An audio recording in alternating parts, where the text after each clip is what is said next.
Hello everyone. I am the storyteller and I am here to help you today. I know you use this video to fall asleep, so before that, like the video and subscribe to the channel. Also, where are you from and what time are you watching? Now get comfortable and relax. Hello everyone. I am the storyteller and I am here to help you today. I know you use this video to fall asleep, so before that, like the video and subscribe to the channel. Also, where are you from and what time are you watching? Now get comfortable and relax. The Quiet Contagion. Phase 1, The Unsettling Mundane. It began with Mrs. Gable and a simple, straight-backed wooden chair. My apartment in Minneapolis's Whittier neighborhood offers a perfect vantage point for casual voyeurism. It's a third-floor walk-up in a century-old brownstone, looking out over a street lined with identical buildings. Life unfolds in the windows opposite, a silent, flickering movie I watch while my coffee brews or my design software renders. I know the rhythms. The young couple in 2B who argue with theatrical gestures. The law student in 4A who paces with a highlighter clenched in his teeth. And Mrs. Gable, in 3B, a woman who seemed woven from the same thread as the faded floral curtains in her living room. Her rhythm was the most predictable. Watering plants at 8 a.m., watching her game shows in the afternoon, knitting by a lamp in the evening. Until the chair appeared. It was an oak dining chair, the kind you'd see in a set of 6, now orphaned and placed directly in front of her main picture window. The first evening I saw her in it, I thought nothing of it. Maybe she was waiting for a ride. Maybe she was enjoying the last sliver of the autumn sunset. She sat perfectly still, hands folded in her lap, her posture ramrod straight. She wasn't looking at her phone. The television was off. She was simply staring. Staring out at the street with a placid, unnerving stillness. The next night, she was there again. Same time, 7 p.m., just as the streetlights hummed to life. Same posture. Same chair. It went on like that for a week. My initial curiosity curdled into a low-grade unease. It was the consistency that got to me. The lack of any discernible purpose. This wasn't relaxation, it was a vigil. I'm a graphic designer.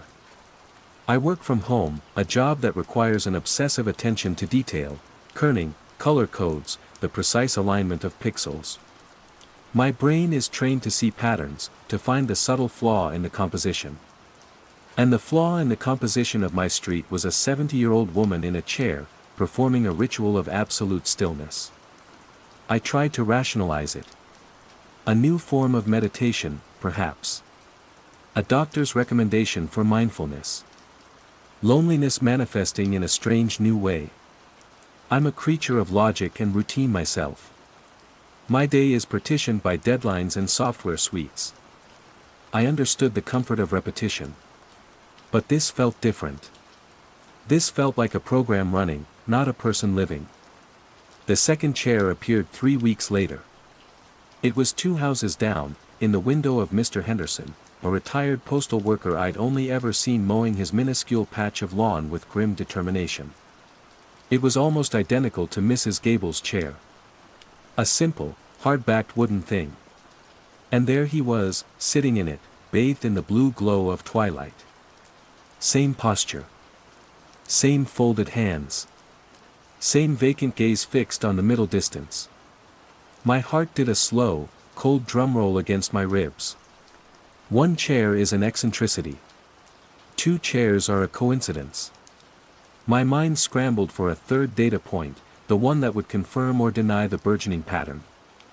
I started looking for them. Actively. My walks to the co-op became reconnaissance missions. I'd find excuses to stroll down different blocks, my eyes scanning the rows of windows like a codebreaker searching for a repeated sequence. And I found them. A chair in the bay window of a Tudor-style home in Kenwood. Another, barely visible behind the vertical blinds of a high-rise condo downtown. A third in a scruffy duplex over in Seward. They weren't everywhere, not yet. They were punctuation marks in the long, rambling sentence of the city. But the font was always the same. A person, a chair, a window. An attitude of profound and patient waiting. You ever notice how people just stare out of windows? I asked my friend Mark over beers one night. We were at a noisy brewpub, the kind of place designed to feel old but built last year. Mark shrugged, taking a long pull from his IPA. I guess. People are bored. What, you thinking of taking it up as a hobby? No, it's just specific, I said, trying to articulate the wrongness of it. It's like they're all doing it the same way. Same time of day, same kind of chair. He laughed, a loud, beery bark. Alex, you've been staring at a screen for too long. You're seeing patterns in the static. It's called apophenia. Look it up. Now, are you going to watch the Vikings game with me on Sunday, or are you going to be too busy cataloging neighborhood window gazers? He slapped my back, and the conversation moved on. But his words stuck with me, apophenia. The tendency to perceive meaningful connections between unrelated things. It was a perfect, rational explanation. It was a box I could put my anxiety into and seal the lid. I was a lonely, detail-obsessed designer, projecting my own sense of isolation and order onto the random actions of strangers. It made sense. For a few days, I forced myself to believe it. I ignored Mrs. Gable. I looked away from Mr. Henderson's window. I focused on my projects, cranked up my music to drown out the city's hum, and tried to recalibrate my perception of normal. The attempt lasted until a Thursday. I was working late on a branding package for a new dental clinic, all sterile blues and reassuring sans serif fonts. I took a break to stretch my back and glanced out the window. Mrs. Gable was in her chair. Mr. Henderson was in his. And directly across from me, in the apartment of the arguing couple, a new chair had appeared. It was placed neatly beside their window. No one was in it yet. It was empty. An invitation. A stage waiting for its actor. The cold dread that washed over me was not apophenia. It was the chilling certainty of a pattern confirming itself. The dental clinic's logo swam before my eyes, the reassuring smile suddenly looking like a silent, screaming rictus. I saved my work, shut down the computer, and stood in the dark of my own apartment, staring at the empty chair across the street. Waiting. That night, for the first time, I noticed something else. It was subtle, a trick of the light, I told myself. The streetlights outside seemed to be flickering. Not the usual failing bulb stutter, but a slow, rhythmic pulse. A soft on, a softer off. A cadence. I watched them for an hour, trying to time the intervals, my heart beating in a syncopated rhythm against the steady, silent pulse of the lights. It felt like a language I was on the verge of understanding, a quiet message being broadcast into the encroaching dark. Phase 2, Growing Awareness and Isolation. The empty chair across the street remained empty for 2 days. It was a source of constant, humming anxiety. I found myself unable to look away, my work forgotten. I was watching the window, waiting for the occupant, and in doing so, I realized with a jolt that I was mirroring the very behavior that unsettled me. I wasn't in a chair, but my vigil was just as intent. On the third day, the man from the couple, the one who always did the shouting, came home from work. He walked into the living room, placed his briefcase down, and then, without hesitation, he sat in the chair. He didn't loosen his tie. He didn't glance around the room. He just sat, assumed the posture, and became one of them. One of the watchers. That was the turning point. Rationalization was no longer a tenable defense. This was real. This was happening. I started a new file on my computer, password protected. I named it, The Stillness. I created a private map of my neighborhood, pinning every confirmed watcher. I used my camera's telephoto lens, standing blocks away, to document them. The photos were chillingly uniform, the rigid spine, the lifeless hands, the gaze that seemed to look through the world, not at it.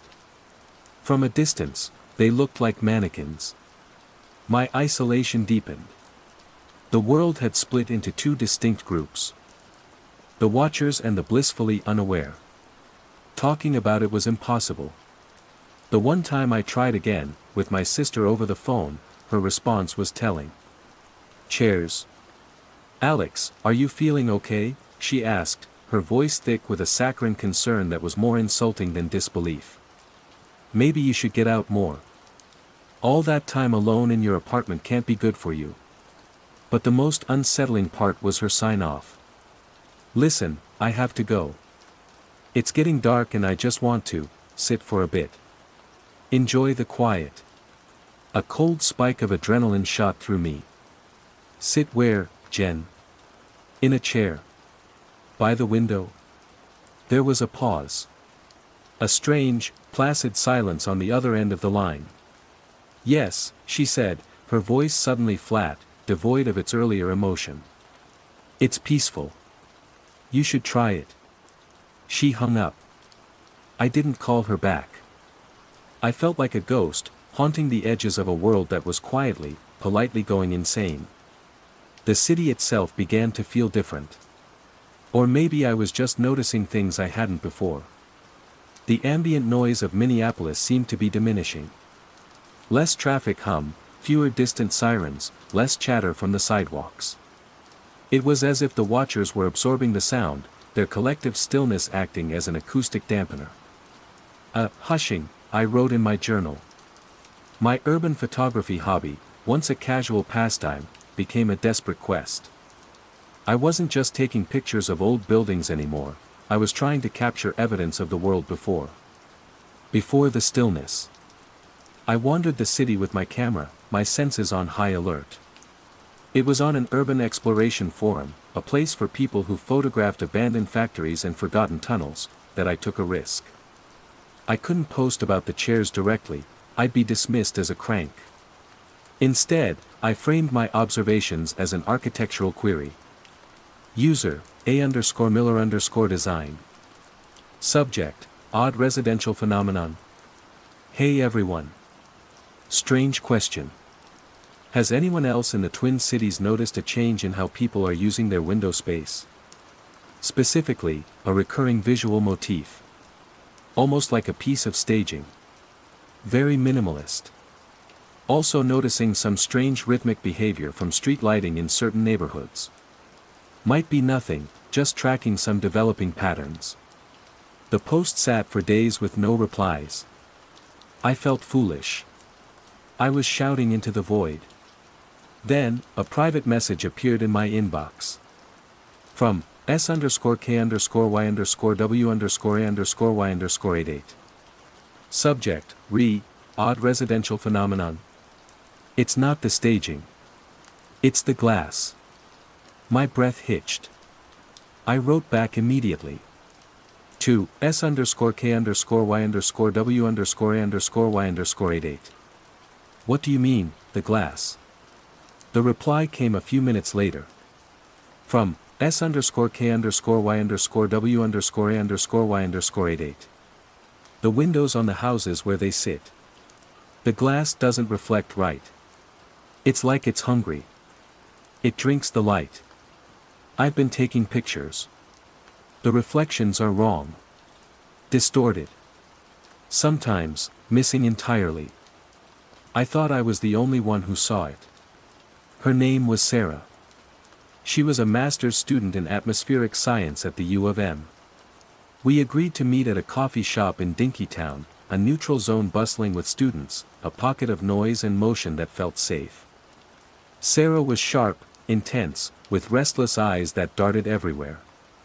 She pulled out her laptop and showed me her photos. She was right. She had dozens of images of houses, and in the windows of the watchers, the reflections were bizarrely muted. A passing car would be a dull smear. The reflection of the sky would be a flat, dead gray. In one horrifying photo, the reflection of the house across the street was simply not there, as if the window were a hole in reality. It's like the refractive index is changing, she whispered, leaning across the table. Or something is coating the inside. But it's more than that. I've been tracking barometric pressure and ambient electromagnetic fields around these spots. The readings are anomalous. There's a low-frequency hum that's strongest near them. For the first time in months, I wasn't alone. The relief was so profound it almost brought me to tears. We sat there for hours, comparing notes, our laptops open, our voices low. My map of watchers and her map of anomalous readings. They overlapped almost perfectly.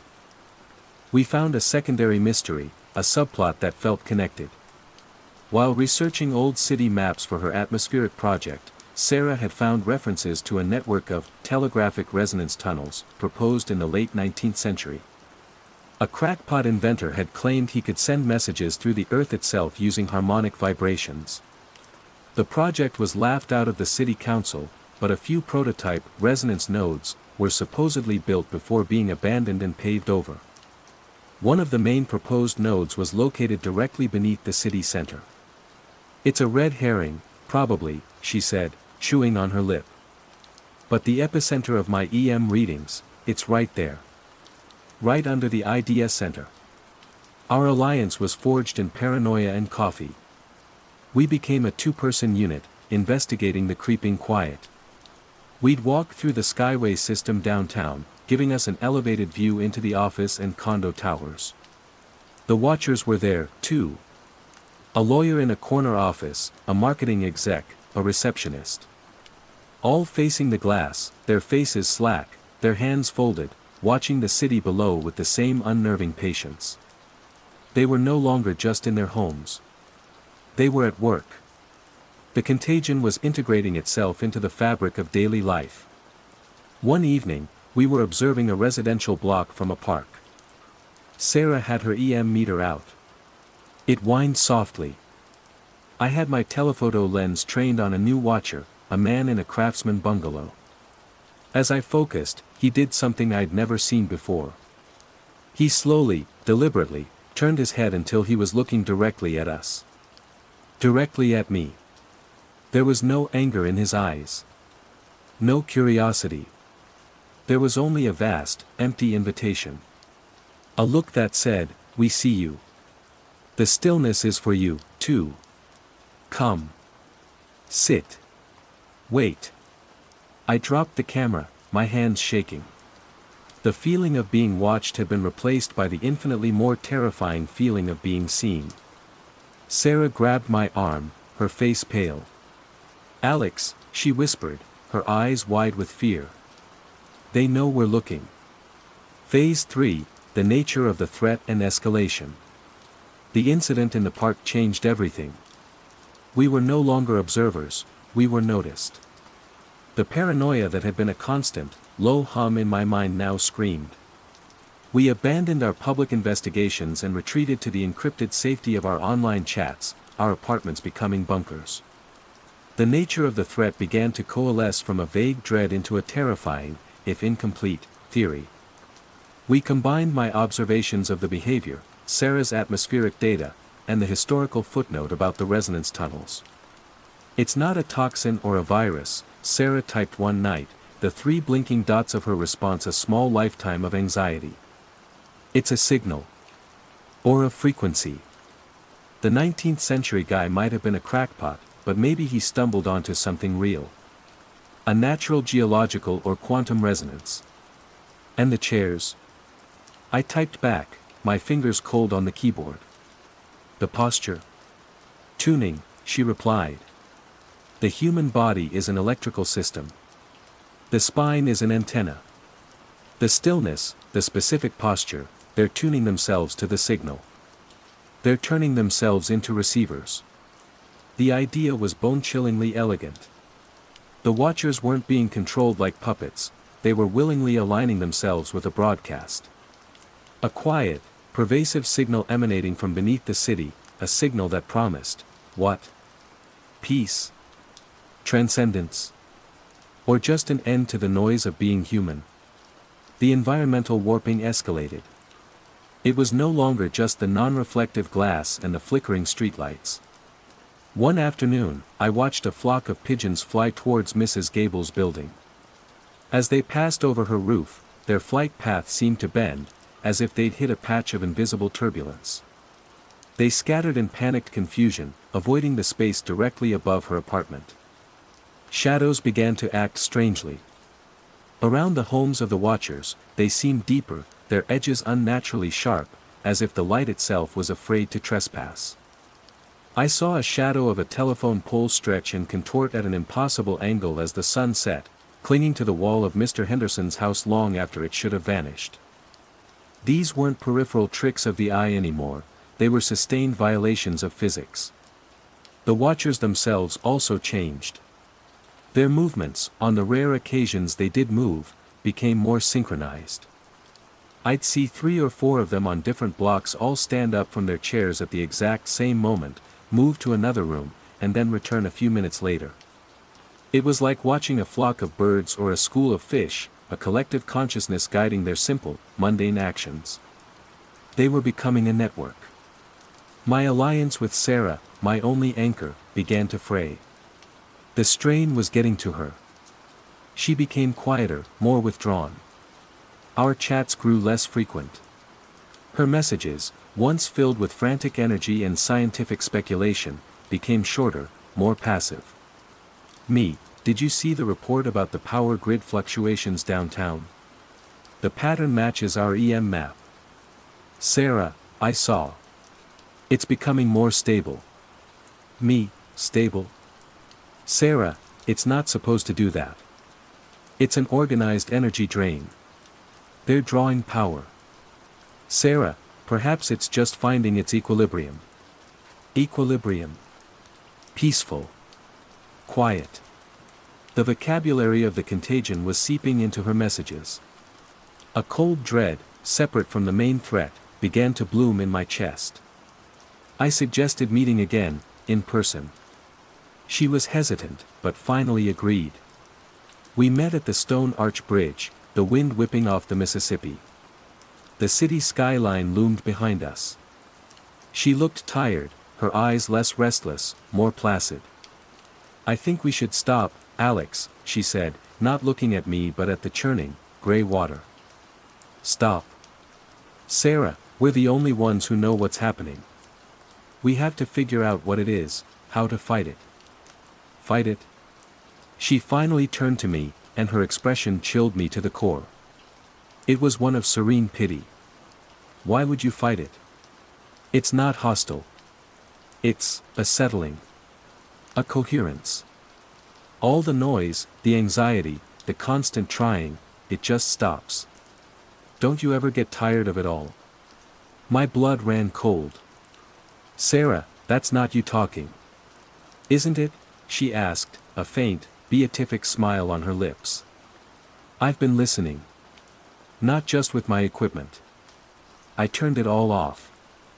I just sat by my window and listened. It's beautiful, Alex. A great, silent hum. The whole city is learning a new song. She was lost. The very thing she had been studying had infected her. She hadn't just been measuring the signal, she had been marinating in it. My ally was gone, replaced by a calm, persuasive vessel for the stillness. You should try it, she said, her voice a soft, hypnotic murmur. Find a chair.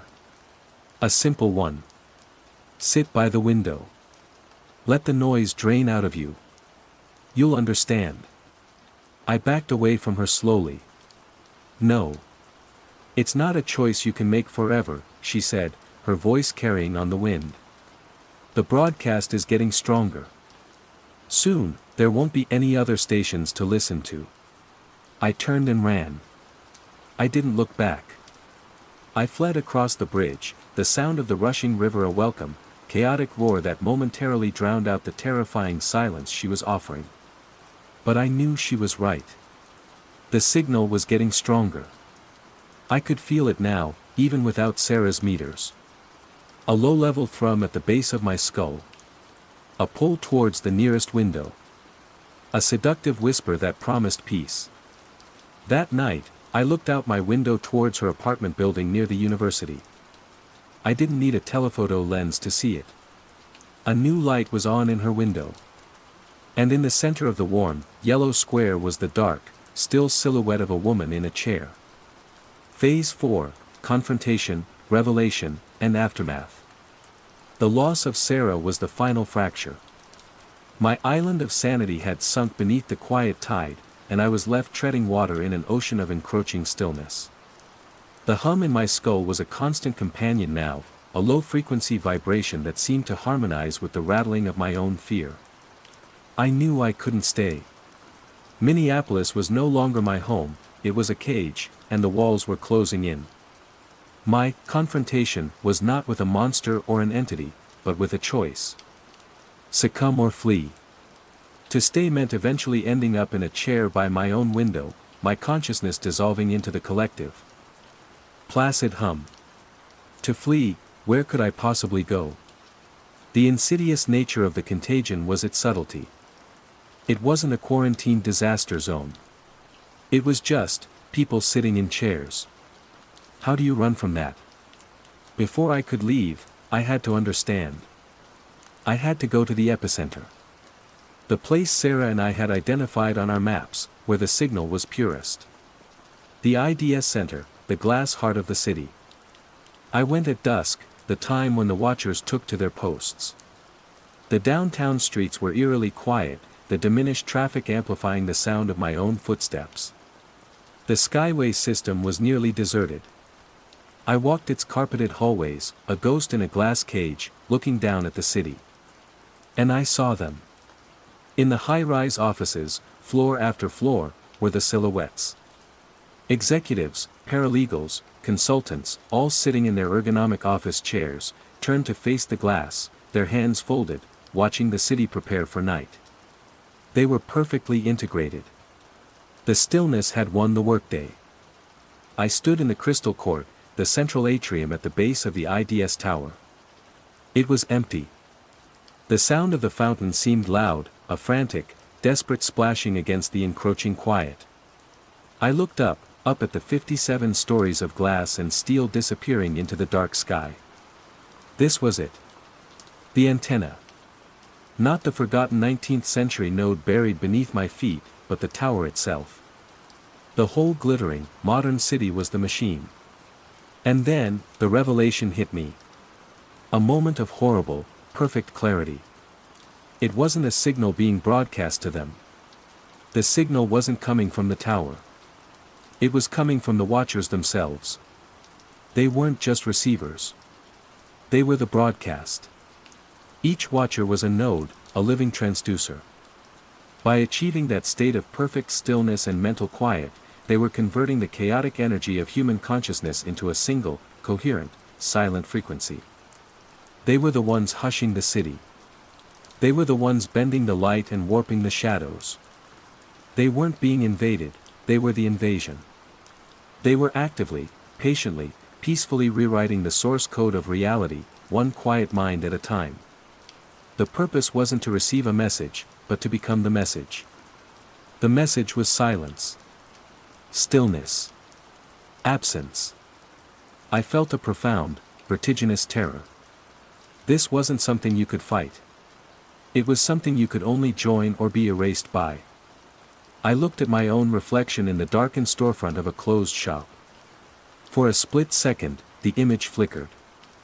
I saw myself not as I was, a terrified man in a jacket, but sitting, my back ramrod straight, my hands folded, my face empty and calm. The hum in my skull intensified, a wave of profound peace washing over me, promising an end to the fear, the running, the frantic, lonely struggle. It felt good. It felt like coming home. I recoiled from the glass, gasping, my heart hammering. The pull was physical, a magnetic drag on my soul. I ran. I didn't go back to my apartment.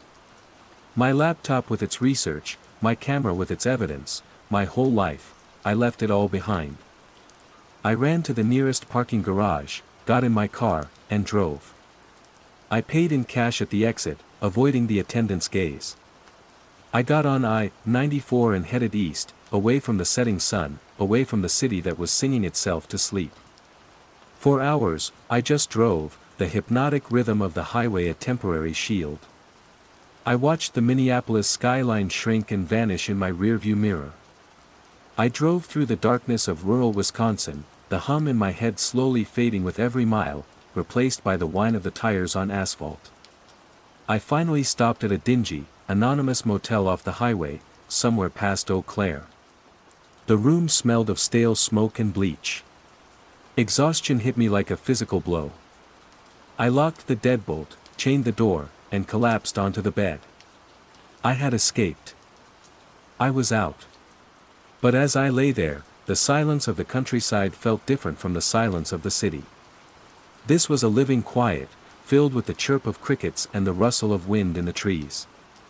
It was the absence of man-made noise, not the presence of an unnatural hush. I clung to that thought. I couldn't sleep. I got up and walked to the window, pulling back the cheap polyester curtain. My window looked out over a field, a dark expanse of cornstalks under a canopy of brilliant, indifferent stars. In the distance, maybe half a mile away, was a single farmhouse, a lonely light burning in one of its windows. My eyes adjusted to the dark. I could make out the shape of the window, a small, yellow rectangle against the black silhouette of the house. And in the center of that rectangle, I saw it. A dark shape. The distinct outline of a person's head and shoulders. The rigid, unmistakable posture. A farmer. A wife. A child. It didn't matter. A simple, wooden chair. A window. A watcher. The contagion wasn't Minneapolis's disease. It was humanity's. The city was just a place with more antennas, a place where the signal had found purchase and amplified itself first. But it was everywhere. Spreading, not like a fire, but like the slow, inexorable cooling of the universe. I let the curtain fall. The hum was back, faint but undeniable, a phantom itch in my brain. I stood there in the dark of the cheap motel room, my reflection a ghostly shape in the glass. I looked out at the distant, waiting figure. And without conscious thought, my hands came together and folded in front of me. My spine straightened. My breathing slowed. I wasn't running anymore. I was just standing. Watching. Waiting. The quiet contagion, the wrong sound. Phase 1, the unsettling mundane. It began with the birds. My life, up until that point, had been a curated collection of sounds. I'm Leo, and I restore audio for the Birmingham Museum Trust. I spend my days in a padded, soundproofed room, coaxing voices from the past out of decaying magnetic tape and scratched acetate discs. I listen to the ghosts of Brummie factory workers, the clipped diction of a 1950s newsreader, the muffled cheer of a crowd at Villa Park in 1972. My ears are my instruments, tuned to the subtle hiss and crackle that separates the signal from the noise. My flat, a small one-bed in the Jewelry Quarter with a view of a shared courtyard, was my sanctuary of silence. The first time I heard it, I was making my morning tea. A blackbird, perched on the damp brick wall of the old workshop opposite, let loose its familiar, fluting call. Except, it was wrong. It wasn't the natural, almost improvisational melody I knew. This was pristine. Each note was perfectly pitched, the rhythm metronomically precise, repeating in a flawless loop. It sounded less like a living creature and more like a high-quality digital sample. I put it down to fatigue. My latest project involved cleaning up an interview with a particularly softly spoken jeweler from the 1960s, and I'd had my headphones clamped on for 8 hours straight. Auditory fatigue, I told myself. My brain was just filling in the gaps with the kind of digital perfection it was used to processing. But the next morning, it was there again. And it wasn't just the blackbird. The cooing of the pigeons on the roof had a new cadence, a rhythmic, 3-beat pattern that sounded more like Morse code than a display of avian courtship. Coo coo coo. Pause. Coo coo coo. It was unnervingly regular. "You alright, Leo?" asked Samir, my colleague, as we sat on a bench in St. Philip's Cathedral Square during our lunch break. "You keep looking at the pigeons like they owe you money." I gestured with my sandwich. Listen to them. Just for a second. Do they sound normal to you? Samir listened, a morsel of chicken tikka pausing halfway to his mouth. He chewed thoughtfully. Sound like flying rats, same as always. Why? The rhythm, I insisted, feeling a prickle of foolishness. It's too perfect. He gave me a look, the one that meant he was deciding whether I was joking or having a breakdown. Mate, you need a holiday. You've been listening to tape hiss for too long. You're starting to hear patterns in everything. He was right. Of course, he was right. Auditory pareidolia. The brain's tendency to find meaningful patterns in random noise. I was a prime candidate.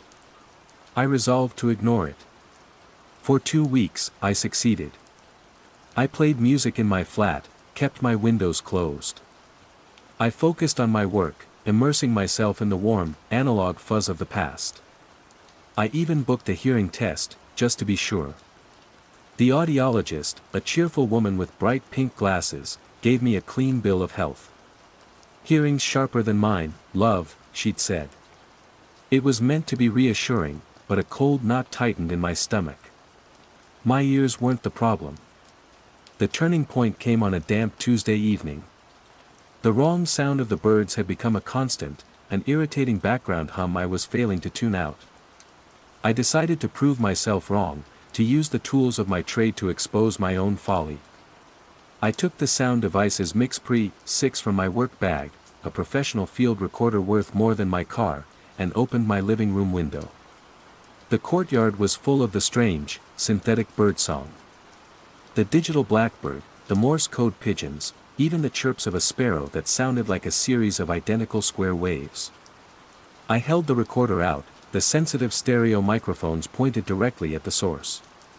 I recorded 30 seconds of it, the green LEDs on the display dancing to confirm a healthy signal level. I closed the window, the silence of the room a stark contrast. I plugged my professional-grade Bayer Dynamic headphones into the recorder's output jack. I took a deep breath, pressed play, and braced myself for the uncanny chirping. There was nothing. Not quiet. Not a low-level recording. Absolute, total silence. The kind of profound digital void that only exists when a file is completely empty. My breath hitched. I checked the display. The playhead was moving across the waveform graphic, which was a flat, dead line. My heart began to hammer against my ribs. I rewound and played it again. Silence. I toggled the input monitoring. I could hear myself breathing into the headphones, the rustle of my jacket. The microphones were working. The recorder was working. I had tested it just yesterday. I quickly recorded my own voice. Test, 1, 2, 3. I played it back. My voice was there, perfectly clear. The birdsong did not record. It was impossible. Sound is the vibration of air. If my ears could hear it, the microphone's diaphragm, which is essentially a mechanical eardrum, had to be able to detect it. Unless it wasn't sound. Not in the physical sense. I felt a wave of vertigo, as if the floor had tilted beneath me. I stumbled into my small kitchen to get a glass of water, my hands shaking. And then I heard it. The hum. The low, guttural drone of my cheap refrigerator. It had always been there, a monotonous B-flat of electrical complaint. But now, it was different. It was shifting. The single note wavered, split, and reformed into a two-note chord. A low B-flat, and a higher, clearer F-sharp. A tritone. An interval medieval composers had called Diabolus in musica, the devil in music. It was a deeply unsettling harmony. I stood frozen, the glass of water forgotten in my hand. Through the closed kitchen window, I could still faintly hear the birds in the courtyard. The blackbird began its mechanical, looping call. And the refrigerator's hum changed again, its tritone harmony shifting to match the key of the bird's synthetic song. They were playing together. An impromptu, impossible duet between a malfunctioning starling and a domestic appliance. And for the first time, in the space between the notes, in the rhythm of the rising and falling hum, I thought I heard something else. A pattern beneath the pattern. Not a word, not yet. Just an inkling of syntax. A ghost of a message, hiding in plain sight, carried on a sound that no machine could hear. Phase 2, growing awareness and isolation. The world was no longer a symphony of random noise, it was a composition. And I was the only one with the sheet music. The days that followed were a descent into obsessive vigilance. I started a logbook, a simple spiral-bound notebook I labeled Sound Journal. It felt less mad than Log of Reality's auditory collapse. October 17, 8:15 a.m., Blackbird, looping melody in C# minor, harmonizing with the extractor fan in the bathroom, droning G#. Unsettling but musically coherent. October 18, 5:30 p.m., the rumble of the West Midlands Metro train passing over the viaduct near Snow Hill. No longer a chaotic clatter. It's a percussive, rhythmic sequence. 7 beats, then a pause. 7 beats, then a pause.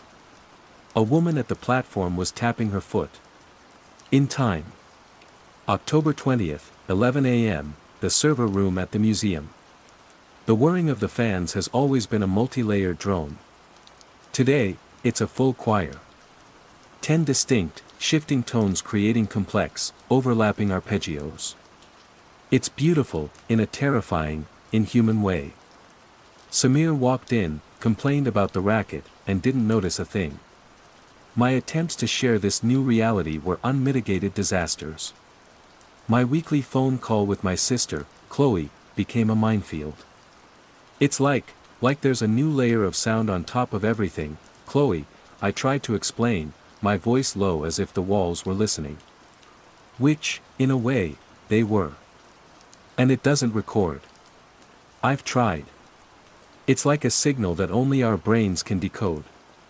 Leo, she said, her voice laced with the weary patience of an older sibling dealing with a fanciful younger one. You sound exhausted. Is work getting to you? Maybe you should see Dr. Evans again. Not for your ears. For, stress. I'm not stressed. I snapped, my voice louder than I intended. I'm observant. You're obsessing. It's not healthy.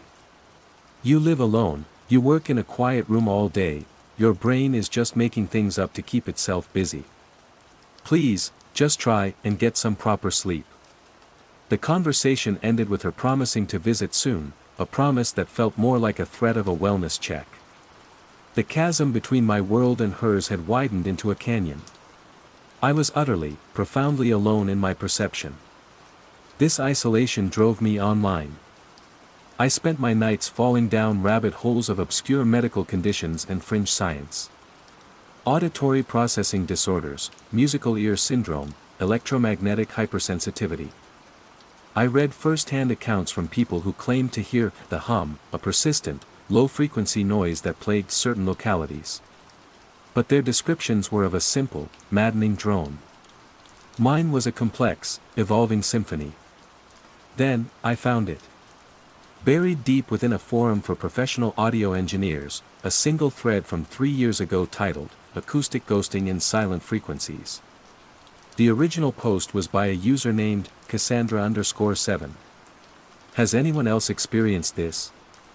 Ambient sounds, traffic, machinery, even birds, taking on a musical or synthetic quality. Highly structured, almost compositional. The main anomaly, it's unrecordable. Standard microphones pick up nothing. It's like a perceptual overlay, not a physical wave. I'm trying to develop a way to analyze the live signal, but I'm working in the dark. It feels like the auditory equivalent of a shadow you can only see from the corner of your eye. I've started calling it the silent frequency. My heart hammered. This was it. This was exactly it. I scrolled down, desperate for replies. There were only 3. The first two dismissed it as equipment malfunction or tinnitus. The third was a single, cryptic sentence: "They don't like being listened to." The entire thread, and Cassandra_7's account, had been deleted shortly after. All that remained was this fragment, preserved on a web archive site. Cassandra_7. A prophetess doomed to be disbelieved. It was a name, a clue, a fragile thread of connection in my sea of solitude. Who were they? Where did they go?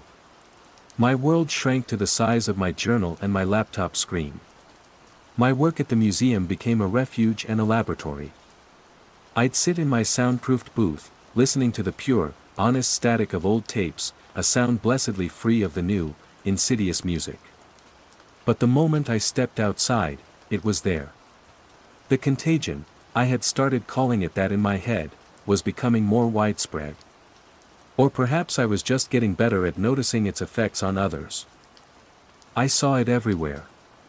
A group of commuters waiting for the train at New Street Station, all swaying in a gentle, unconscious rhythm that matched the harmonic buzz of the departure boards. A line of shoppers outside a supermarket, their trolleys rattling on the pavement not in a cacophony, but in a strange, syncopated percussion. They were not aware of it. If you asked them, they'd say they were just waiting. But their bodies were responding. They were syncing, entraining to the silent frequency. It was a dance, and I was the only one who could hear the music. One afternoon, seeking refuge, I went to the library of Birmingham. The vast, circular atrium was usually a place of quiet, scholarly calm. But the building itself was now a primary instrument in the orchestra. The hum of the climate control system, the soft whir of the escalators, the electronic beep of books being checked out, they all interlocked into a vast, ambient fugue. I sat in a chair, watching people. Most were oblivious. But then I saw a young librarian at the information desk. She was staring into the middle distance, a placid look on her face. Her pen was in her hand, and she was tapping it on the desk. Tap tap tap tap tap, tap tap tap tap tap.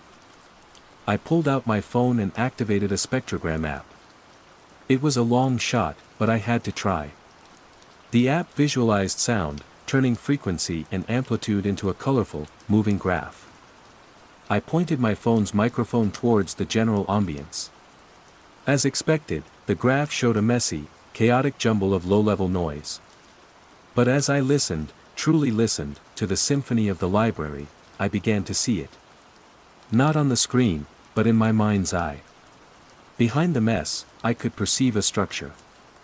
The librarian's tapping was the rhythm section. The escalators was the string pad.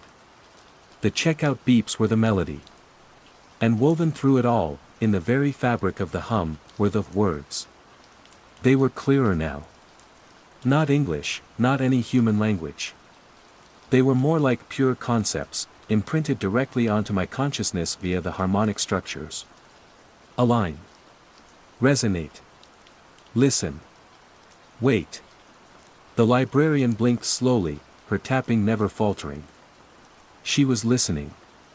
She was aligning. She was waiting. For what, I had no idea. But a cold dread washed over me. This wasn't just a change in sound. It was a change in people.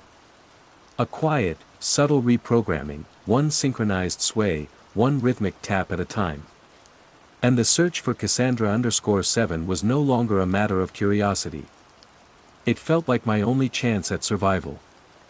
Phase 3, the nature of the threat and escalation.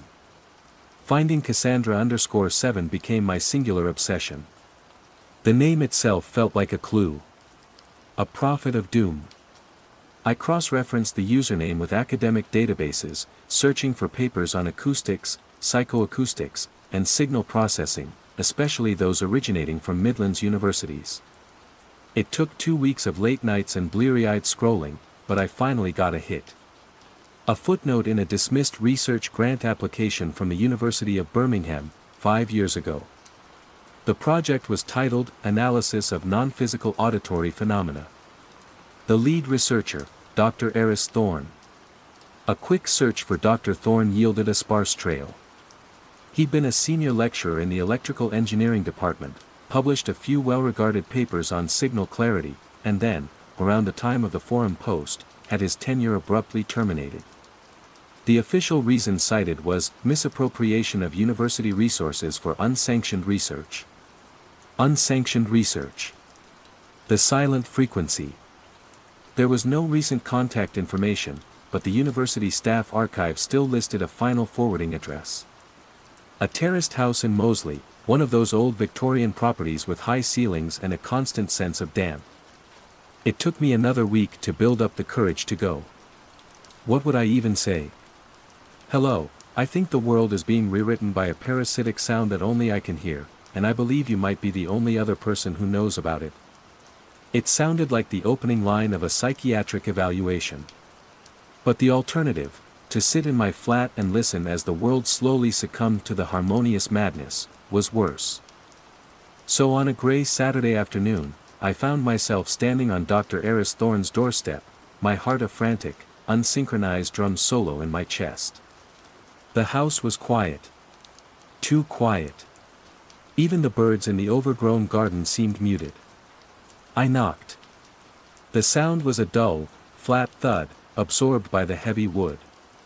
I waited. Just as I was about to turn away, the door creaked open a few inches. A man peered out. He was perhaps in his late 50s, gaunt and pale, with wild gray hair and eyes that burned with a startling, feverish intensity. They darted over me, taking in my nervous posture, my anxious expression. "What do you want?" he asked, his voice a dry rasp. "Dr. Thorne. My name is Leo. I need to talk to you. About Cassandra_7. His eyes widened almost imperceptibly. The frantic energy in them sharpened into focused suspicion. "I don't know what you're talking about." He started to close the door.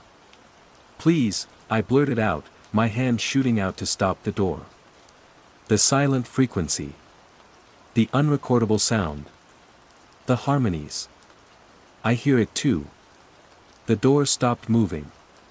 He stared at my hand, then back at my face, a long, searching look. It felt like he was listening to something behind my words, to the very resonance of my being. Finally, with a sigh that seemed to deflate his entire frame, he opened the door. "Come in," he said. "And be quiet." The inside of his house was an alchemist's den of audio equipment. Wires snaked across the floor like thick black vines. Oscilloscopes displayed glowing green sine waves. Speakers of all shapes and sizes were stacked in the corners, facing inwards. And in the center of the living room, on a large table, was a bizarre contraption, a central copper coil wrapped around a large quartz crystal, connected by a web of cables to a dozen modified radio antennae. "You are not the first to come knocking," Thorne said, gesturing for me to sit on a dusty armchair. "The others, they couldn't handle it. The dissonance. They fled back to the comfort of the noise." "The dissonance?" I asked, my voice barely a whisper. I thought I was the only one." Thorne gave a short, humorless laugh. "Oh, no. You are not alone. You are just one of the sensitive ones. An unset instrument, vibrating in sympathy to the tuning fork. Most of humanity is tone deaf. They absorb the signal unconsciously. Their bodies respond, their routines alter, but their conscious minds remain blissfully ignorant. But people like us, we hear the music." He walked over to a bank of monitors. "Your theory is correct, in its infancy. It is not a physical sound wave. It is an informational signal.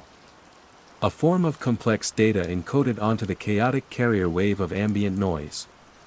It piggybacks on everything, the hum of the grid, the friction of wind, the firing of synapses. It is a parasite, yes, but what a magnificent one." A cold dread pooled in my gut. He wasn't afraid. He was enamored. "What is it?" I asked. "What does it want?" "Want?" He turned to me, his eyes alight. Want is such a limited, biological term. It doesn't want. It is. It is an intelligence, Leo. Not of flesh and blood, but of pure pattern. Of information. And it is terraforming our reality. Smoothing out the chaotic, inefficient mess of human existence into something orderly. Something beautiful. A single, unified symphony. My blood ran cold. The coordinated cues, the flowing pedestrians. It wasn't an accident. It was a design. Efficiency. Order. It's erasing us, I said, horrified. Our free will. Our chaos. It is perfecting us. Thorn countered, his voice rising with passion. It is offering an end to conflict, to indecision, to loneliness. An end to the awful, grating noise of individuality. Can't you hear the promise in it? The peace? He gestured to the machine in the center of the room. I was dismissed for trying to prove its existence. Now, I am on the verge of something much greater. This is not a listening device, Leo. This is an amplifier. A resonant chamber. The signal is still too subtle for mass-conscious adoption. My device will attune it, boost it, make it so loud and clear that no one can ignore it. It will force the final, glorious alignment. He was not an ally. He was a high priest, preparing to open the gates for his God. The one person in the world who understood what was happening was actively trying to accelerate it. The stakes, which had felt so personal and psychological, suddenly became terrifyingly real and immediate. This wasn't just about my sanity anymore. It was about everyone's. Thorn walked over to the central device and flipped a switch. A low, pure hum filled the room, a note so clean and perfect it made my teeth ache. It was deeper and more powerful than anything I'd heard on the streets. The other sounds in the room, the hum of the monitors, the buzz of a stray fluorescent bulb, began to warp, their pitches bending to lock into harmony with the central tone. Listen, Thorn whispered, his face rapturous. It's starting. The conceptual words flooded my mind, no longer whispers but clear, resonant commands. Cease resistance. Synchronize. Become the music. A strange calm began to wash over me. The anxiety that had been my constant companion for weeks started to recede, replaced by a sense of placid acceptance. It felt good. The struggle was so tiring. The isolation so painful. Why not just let go? Why not join the song? It was so beautiful. My foot began to tap, a slow, steady rhythm matching the pulse of the machine. I was aligning. I was resonating. And a part of me, a deep and weary part, was relieved. Phase 4, Confrontation/Revelation and Aftermath. The piece was a siren's song, luring me onto the rocks of oblivion. The symphony was beautiful, but it was the beauty of a perfectly sterile, empty room. My individuality, my messy, chaotic, fearful self, was a discordant note in this grand composition, and the music was doing its best to resolve me, to smooth me out into a simple, pleasing harmony. My foot tapped against the floor. Synchronize. My breathing evened out, falling into the rhythm of the pulse. Align. My mind began to empty, the sharp edges of my fear dissolving into the warm, resonant hum. Become the music. Then, something small and stubborn fought back. A memory. Me, aged 10, trying to learn the violin. The hideous, screeching sound I made, a cat being strangled, my teacher wincing with every scrape of the bow. My father, not a musical man, laughing and saying, "Well, son, it's your noise. Make it loud." My noise. The thought was a jolt, a dissonant chord in the perfect harmony. My fear, my anxiety, my clumsy, imperfect humanity, it wasn't a flaw to be corrected. It was me. The symphony didn't want to perfect me, it wanted to erase me. The peace it offered was the peace of non-existence.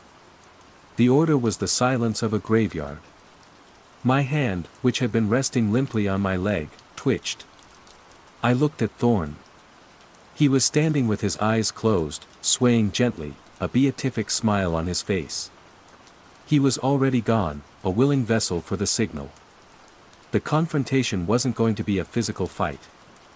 I couldn't overpower him, couldn't smash his machine in some grand, heroic gesture. The fight was internal. It was a choice.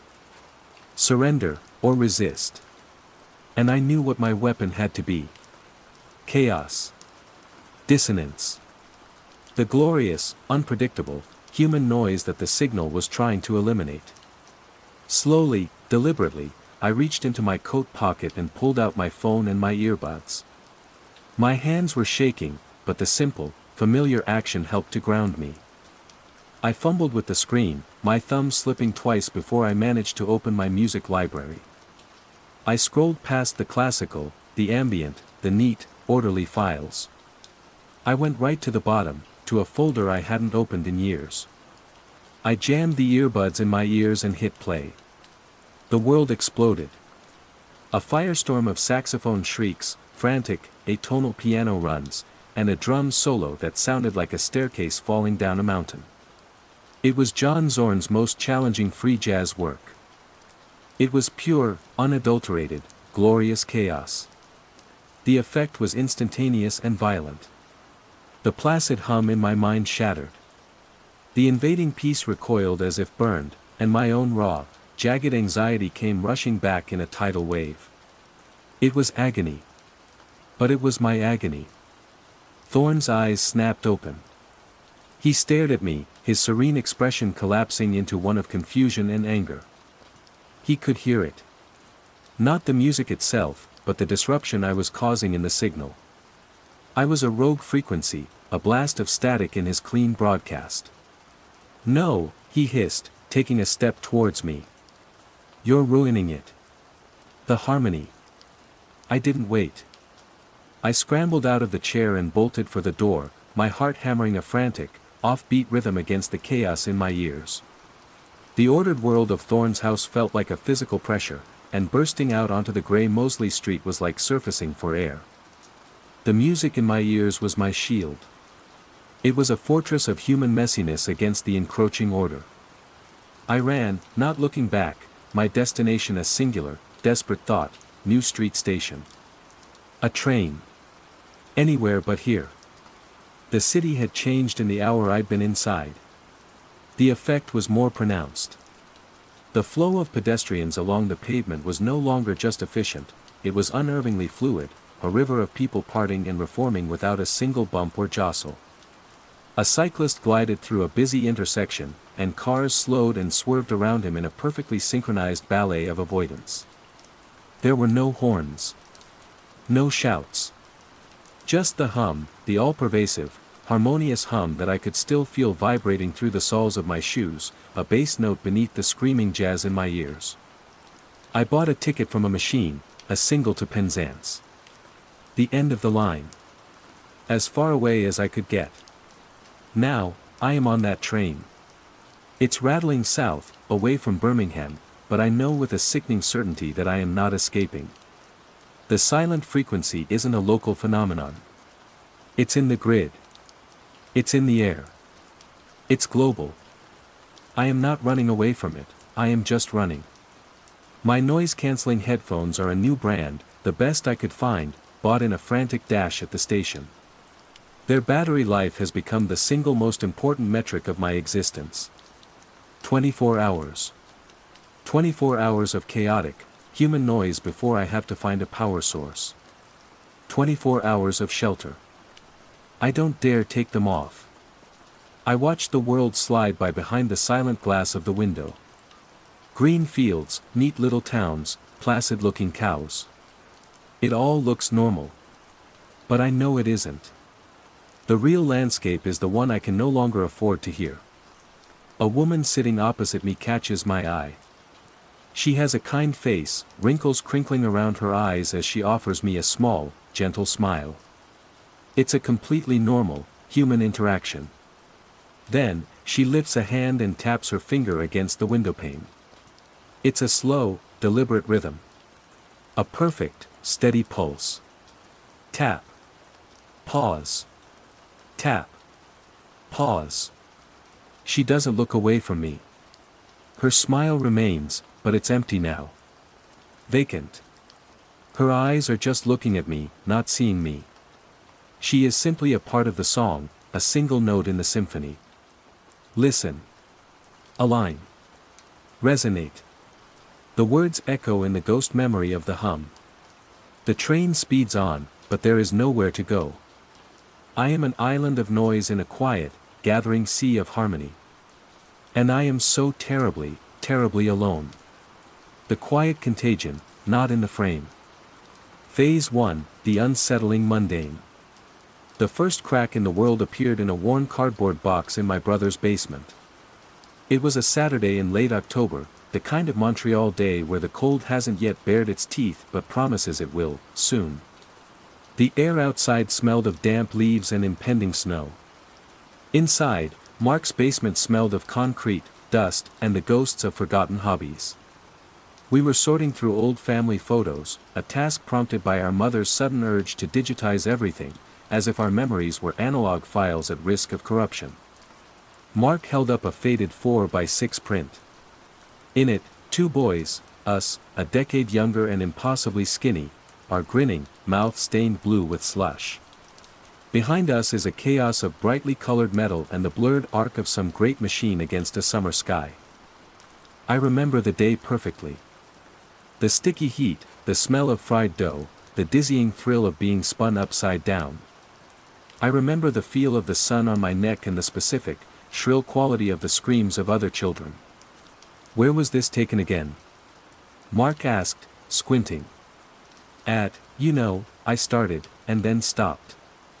The name was right there, on the tip of my tongue, a familiar shape I couldn't quite grasp. It was like trying to remember a word in a dream. The big place with the rides. Over the bridge. Right, the place, Mark said, his brow furrowed in concentration, not concern. What was it called? We stared at the photo.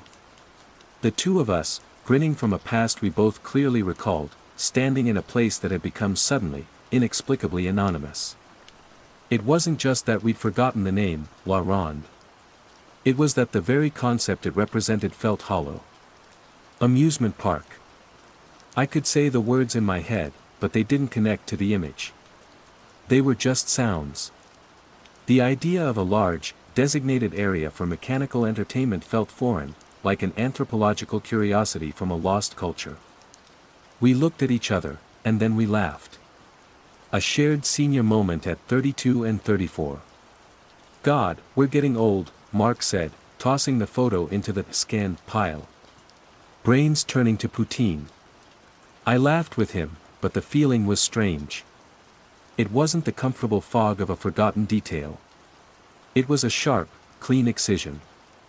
A file deleted from the drive, not just misplaced. I'm a historical archivist at McGill. My life is built on the bedrock of names, dates, and the context that gives them meaning. I spend my days with sepia-toned images of a Montreal that no longer exists, writing captions, cross-referencing street names, identifying forgotten dignitaries. My job is to fight the slow, natural erosion of memory. Perhaps that's why I was susceptible. I was primed to notice the gaps. The following week, the second crack appeared. I was working on a collection of photographs from the Quiet Revolution. There was a familiar face in dozens of them, a man with heavy-lidded eyes, a perpetually dangling cigarette, and the weary charisma of a born leader. I knew him.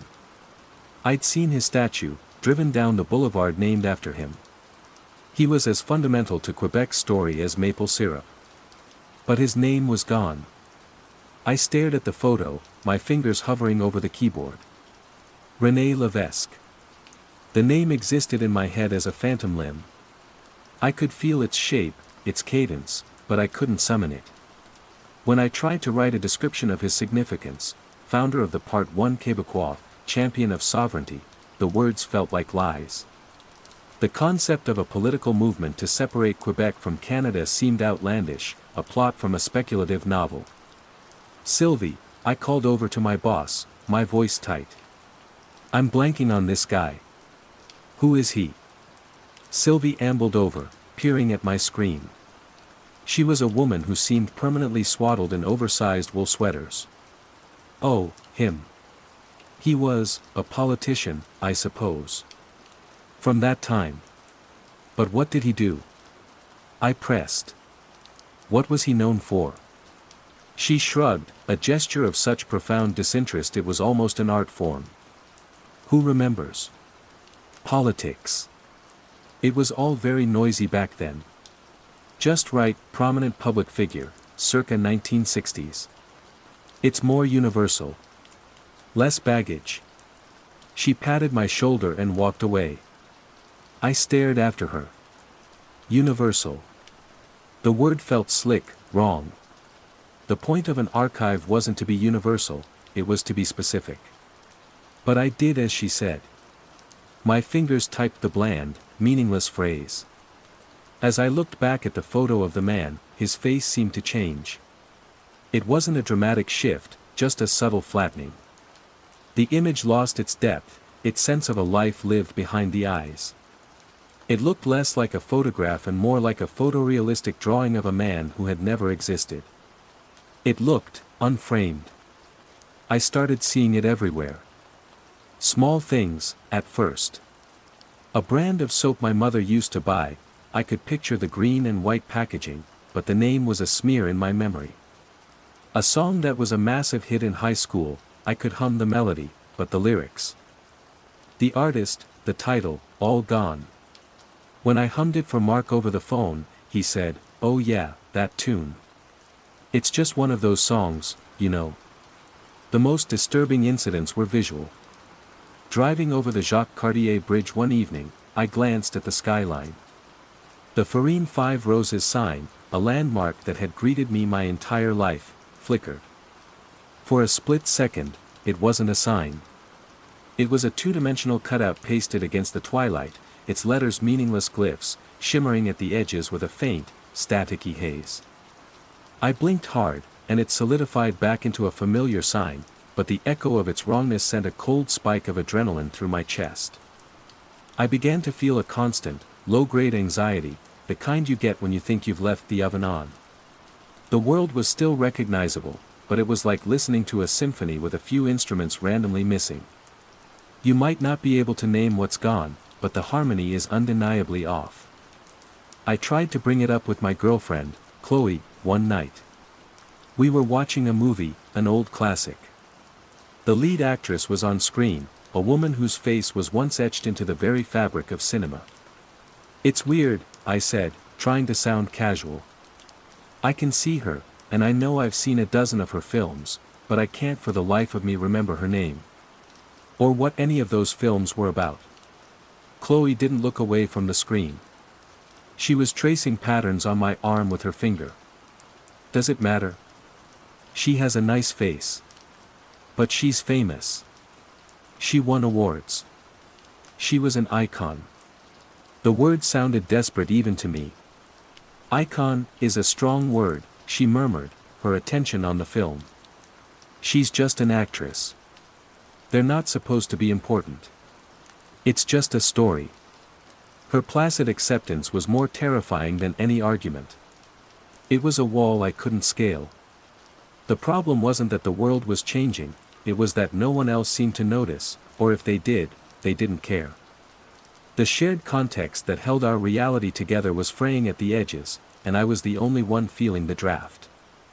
I started a journal, a small black moleskine. I didn't know what else to do. I needed an anchor. On the first page, I wrote, La Ronde. On the second, René Levesque. On the third, Audrey Hepburn. By the end of the first week, the journal had 20 pages filled with the names of things that were becoming ghosts, concepts that were dissolving into thin air. Each entry was an act of defiance, a refusal to let go. But I feared I wasn't archiving a fading world. I was writing an obituary for my own sanity. Phase 2, growing awareness and isolation. The quiet contagion, as I'd begun to call it in my head, did not abate. It bled from the periphery into the center of my life, tinting everything with its strange, subtractive quality. Winter arrived in earnest, burying Montreal in a thick blanket of white, and the world outside my window seemed to conspire with the phenomenon, its details muffled and its colors muted. My journal became my confessor. The 1976 Olympics. I remember the excitement, the stories my parents told. Now, when I see pictures of the stadium, the Big O, it's just a bizarre piece of concrete architecture. An alien structure with no purpose.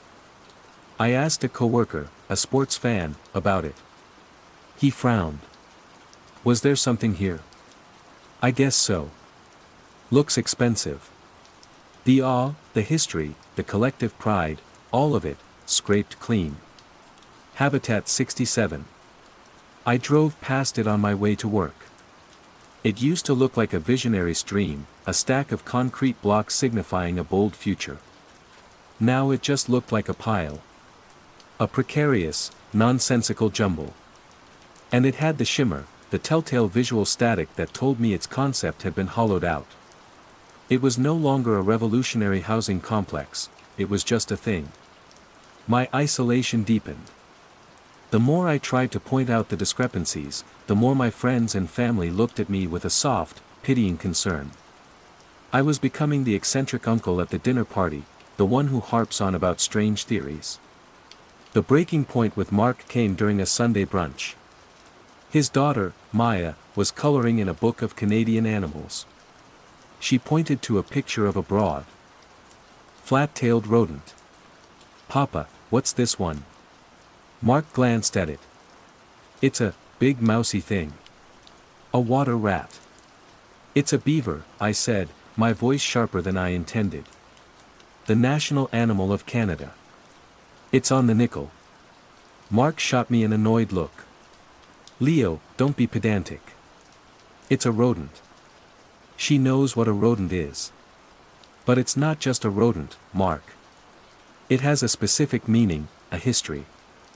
The fur trade, the Hudson's Bay Company, that's our entire country's story, right there. My heart was hammering. This felt important. This wasn't a forgotten celebrity, this was a foundational symbol. "It's a drawing in a coloring book," he said slowly, as if speaking to a child. "Are you feeling okay? You've been really intense lately." Chloe, sitting beside me, put a placating hand on my knee. Her touch felt distant. I looked around the table. My brother, his wife, Chloe, their faces were blank canvases of confusion. In their world, I was the one making things weird, injecting frantic, unnecessary meaning into a simple picture. The concept of a national symbol had become thin, academic. The beaver was just an animal. The maple leaf was just a leaf. I excused myself and went to the bathroom, splashing cold water on my face. Looking in the mirror, I had a terrifying thought: what if they were right? What if I was the one who was sick, my brain inventing these complex layers of meaning that never existed?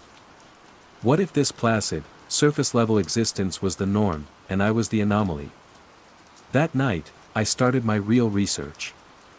I scoured the internet, diving into forums on psychology, fringe science, and conspiracy theories. I used search terms like conceptual loss, semantic dissociation, mass forgetting. Most of it was noise. But then, tucked away in a subreddit about unexplained phenomena, I found it. A post from a user named Cognito_Chicago, dated 6 months prior. Subject: the semantic fog. Is anyone else experiencing this? It's not amnesia. It's like the definitions of things are just evaporating. I saw the famous sculpture in the Loop today, the bean, and I knew I was looking at it, but the name was gone and the idea of it being art felt ridiculous. It was just a big, shiny object. People I talk to either don't get what I mean or they agree that it's just a shiny object and always has been. It's like the world is being bleached of its own story. I feel like I'm going crazy. My hands were shaking. I wasn't alone. I fired off a direct message, a desperate, rambling paragraph detailing my own experiences with La Ronde, with René Levesque, with the beaver. I hit send and felt a surge of hope so powerful it almost made me dizzy.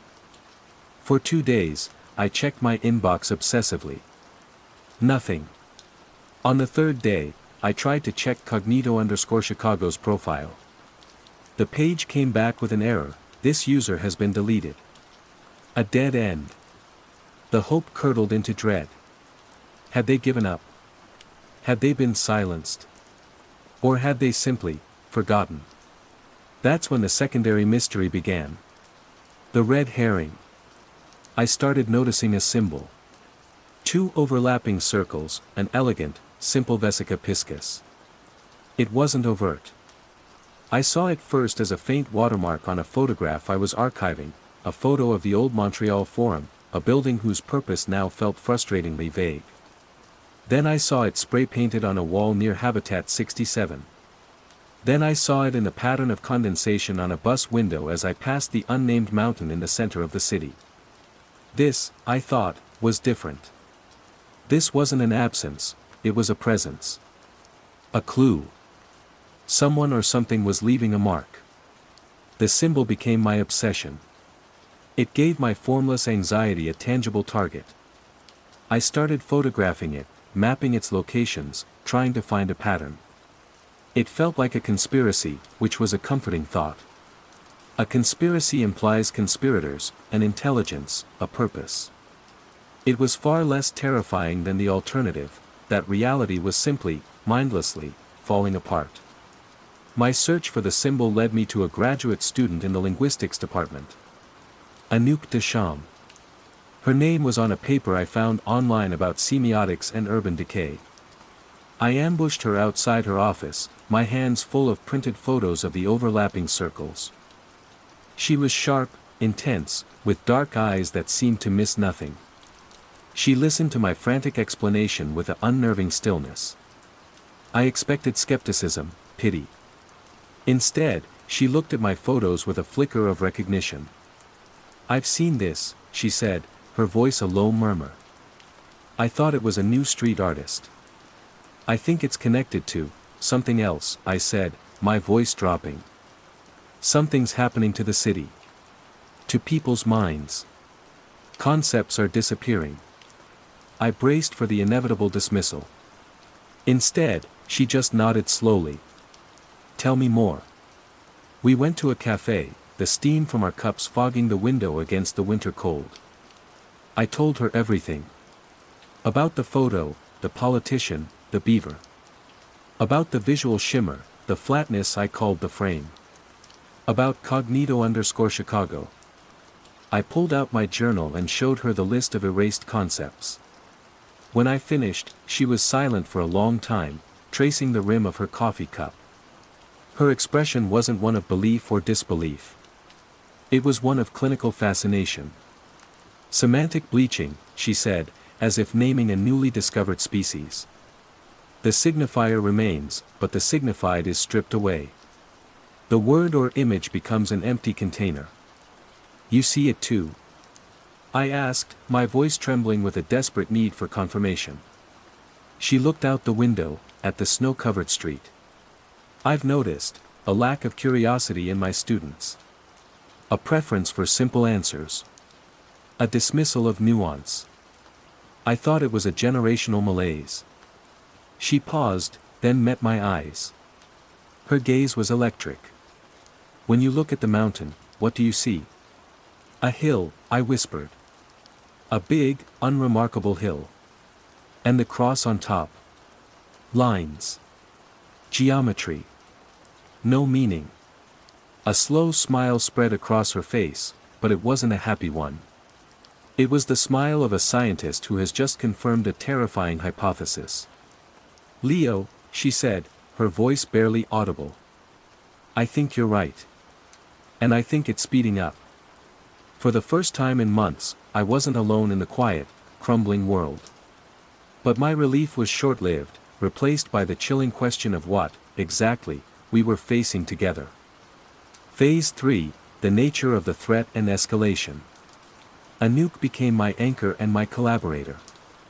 We met in secret, in quiet corners of a university library or in her cramped apartment, which smelled of old books and brewing tea. We were two castaways on a shrinking island of awareness, trying to map the tide that was pulling the world away. Our theories were wild, born of late nights and too much caffeine. Anouk, the linguist, favored the idea of a cognitive parasite. Think of it like a cordyceps fungus for consciousness, she'd explained, her eyes alight with intellectual fervor. It doesn't kill the host, it just rewires it. It targets the most complex, abstract neural pathways, shared memory, cultural symbolism, historical context, and feeds on them, leaving behind a simpler, more placid organism. Society as a clean slate. My theory was more visual, more rooted in my work with images. I called it the reality patch. I don't think anything is being eaten, I argued, pacing her small living room. I think our reality is a program, a complex piece of software. And it's being updated, or downgraded. We're experiencing a massive rollback to a simpler OS. The concepts aren't disappearing, they're being written over with null values. The frame, the shimmer I see, is a rendering error. A graphical glitch. We're not the same ones, Anouk. We're the ones with the faulty graphics cards, the ones who can see the buggy code. So God is a lazy programmer, she'd countered with a wry smile, but her smile didn't reach her eyes. Our secret project was to document the decay. We built a private wiki, a digital version of my Moleskine journal, listing every unframed concept we could find. The list grew at an exponential rate. It started with nouns and proper names, but soon the contagion spread to more fundamental ideas. One afternoon, I was trying to explain my work to Chloe, and I used the word ambition. She tilted her head. What's that? You know, the drive to achieve something. To be better. She gave me a gentle, confused smile. Why would anyone want to do that? Isn't it nice just to be? The concept of ambition had been hollowed out. And with it went competition, envy, innovation. People were becoming calmer. More content. The daily news became less about conflict and more about simple community events. The frantic, striving energy of the city was dissipating like steam. There were fewer cars on the road.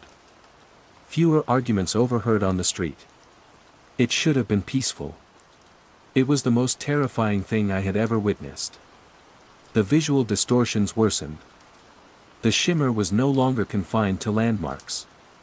I saw it on people's faces, a faint haze that flickered over their features when they discussed their simplified, context-free memories. It was like their very beings were struggling to render properly in my perception.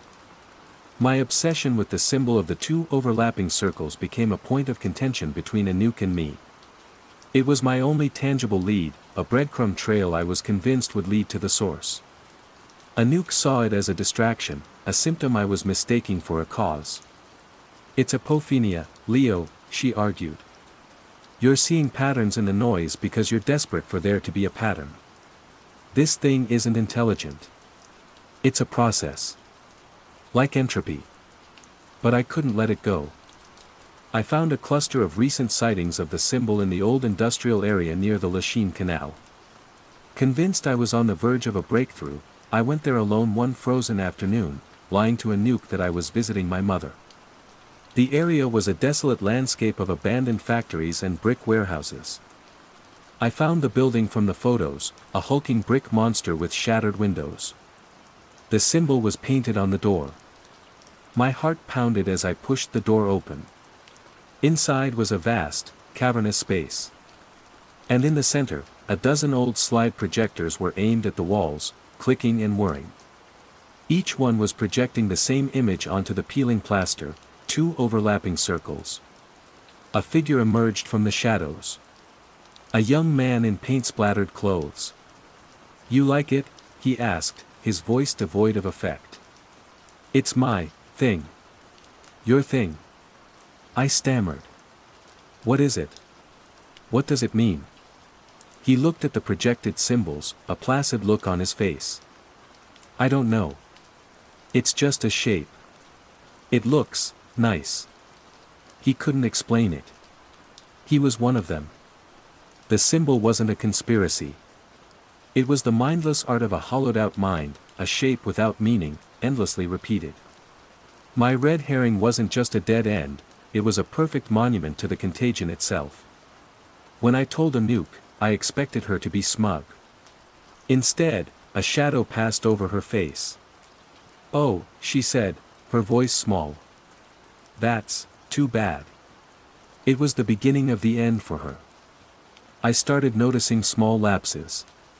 She would use a complex linguistic term, then pause, a flicker of confusion in her eyes. Sorry, what was I saying? It's not important. The shimmer began to appear around her, a faint corona of static that only I could see. I tried to talk to her about it, to remind her of our work, of the stakes. But it was like trying to shout through glass. She would listen with polite patience, her focus drifting. The day I lost her is burned into my memory. We were in her apartment, the evidence of our research spread across her coffee table. I was pointing to a map of Montreal, showing her how the unframed locations were spreading from the city center outwards. Don't you see, Anouk? It's like a wave, I said, my voice frantic. Whatever it is, it's radiating outwards. She looked from the map to my face, and her expression was one of perfect, serene blankness. A wave of what, Leo? It's just a map. Montreal is a nice city. Very calm. Anouk, no, I whispered. Our project. The semantic bleaching. The frame. She tilted her head, a gesture I now recognized as the hallmark of the contagion. The what? Leo, you look tired. You've been working too hard at the archive. All that old stuff, it can't be good for you. You should rest. She had forgotten. Not just a detail, but everything. Our late-night sessions, our theories, our shared terror and purpose. It had all been scraped clean from her mind. She stood before me, the same intelligent, intense woman, but her mind was now a beautifully furnished room with all the books taken off the shelves. She had been erased. I backed out of her apartment, mumbling an excuse. She smiled warmly and told me to take care. The door closed, and I was left alone in the hallway, the silence of the building pressing in on me. The contagion didn't drive you mad. It didn't kill you. It just took you, painlessly, and left a smiling, placid shell in your place. And for the first time, I felt the pull of that peace. The seductive whisper that told me to just let go, to stop fighting, to forget. Phase 4, Confrontation/Revelation and Aftermath. My world had shrunk to the size of my small apartment and the corridors of the archive. Outside, Montreal was becoming a city of ghosts. Not the dead, but the living who had lost the context of their own lives. I walked the streets and saw a city functioning on muscle memory. People went to work, bought groceries, sat in parks, but their actions were untethered from any deeper meaning. The city was a beautifully rendered simulation populated by non-player characters. The shimmer of the frame was omnipresent now. It clung to the edges of buildings, coated the surfaces of cars, and flickered over the faces of everyone I passed. The world looked like a photograph that was starting to peel and fade at the edges. The pull to join the placid majority was a constant, physical ache. The strain of remembering, of holding the concepts of history, art, love, and loss in my head while the world insisted they were meaningless, was becoming unbearable. Sanity was a crushing weight. My confrontation was not with a monster or an enemy, but with a photograph. I went back to the archive late one night, the building silent and dark. I pulled the original box of my family's pictures, the one that had started it all. My hands found the faded 4x6 print, me and Mark, two skinny boys with blue-stained mouths, grinning in a place that no longer had a name. I stared at it under the harsh light of my desk lamp, trying to force it. La Ronde. Amusement park. The words were like stones in my mouth. I wanted to feel the memory, not just recall it. I wanted the joy, the context, the shared cultural idea of what that place was. And then I saw it. It was something I had never noticed before, something my mind must have filtered out. At the very right-hand edge of the photo, partially cut off by the border, was a distortion. It wasn't a scratch or a chemical stain. It was a patch of pure visual noise, a small tear in the fabric of the image. It looked like a digital glitch in an analog photo. A spray of pixels that didn't belong. My blood ran cold. I began pulling other photos from the box, dozens of them, from my entire childhood. A family picnic on the mountain, a tiny patch of shimmering static near a tree. My first day of school, a flicker of impossible geometry in the corner of the classroom. My parents' wedding photo from 1985, a subtle, warped blur at the edge of the frame, as if the light itself had bent incorrectly. It had always been there. The revelation hit me not as a thought, but as a tectonic shift in my understanding of everything. The contagion, the frame, the semantic bleaching, it wasn't something new. It wasn't erasing the world. It was restoring it to its original state. The shared reality I thought was being destroyed was the anomaly.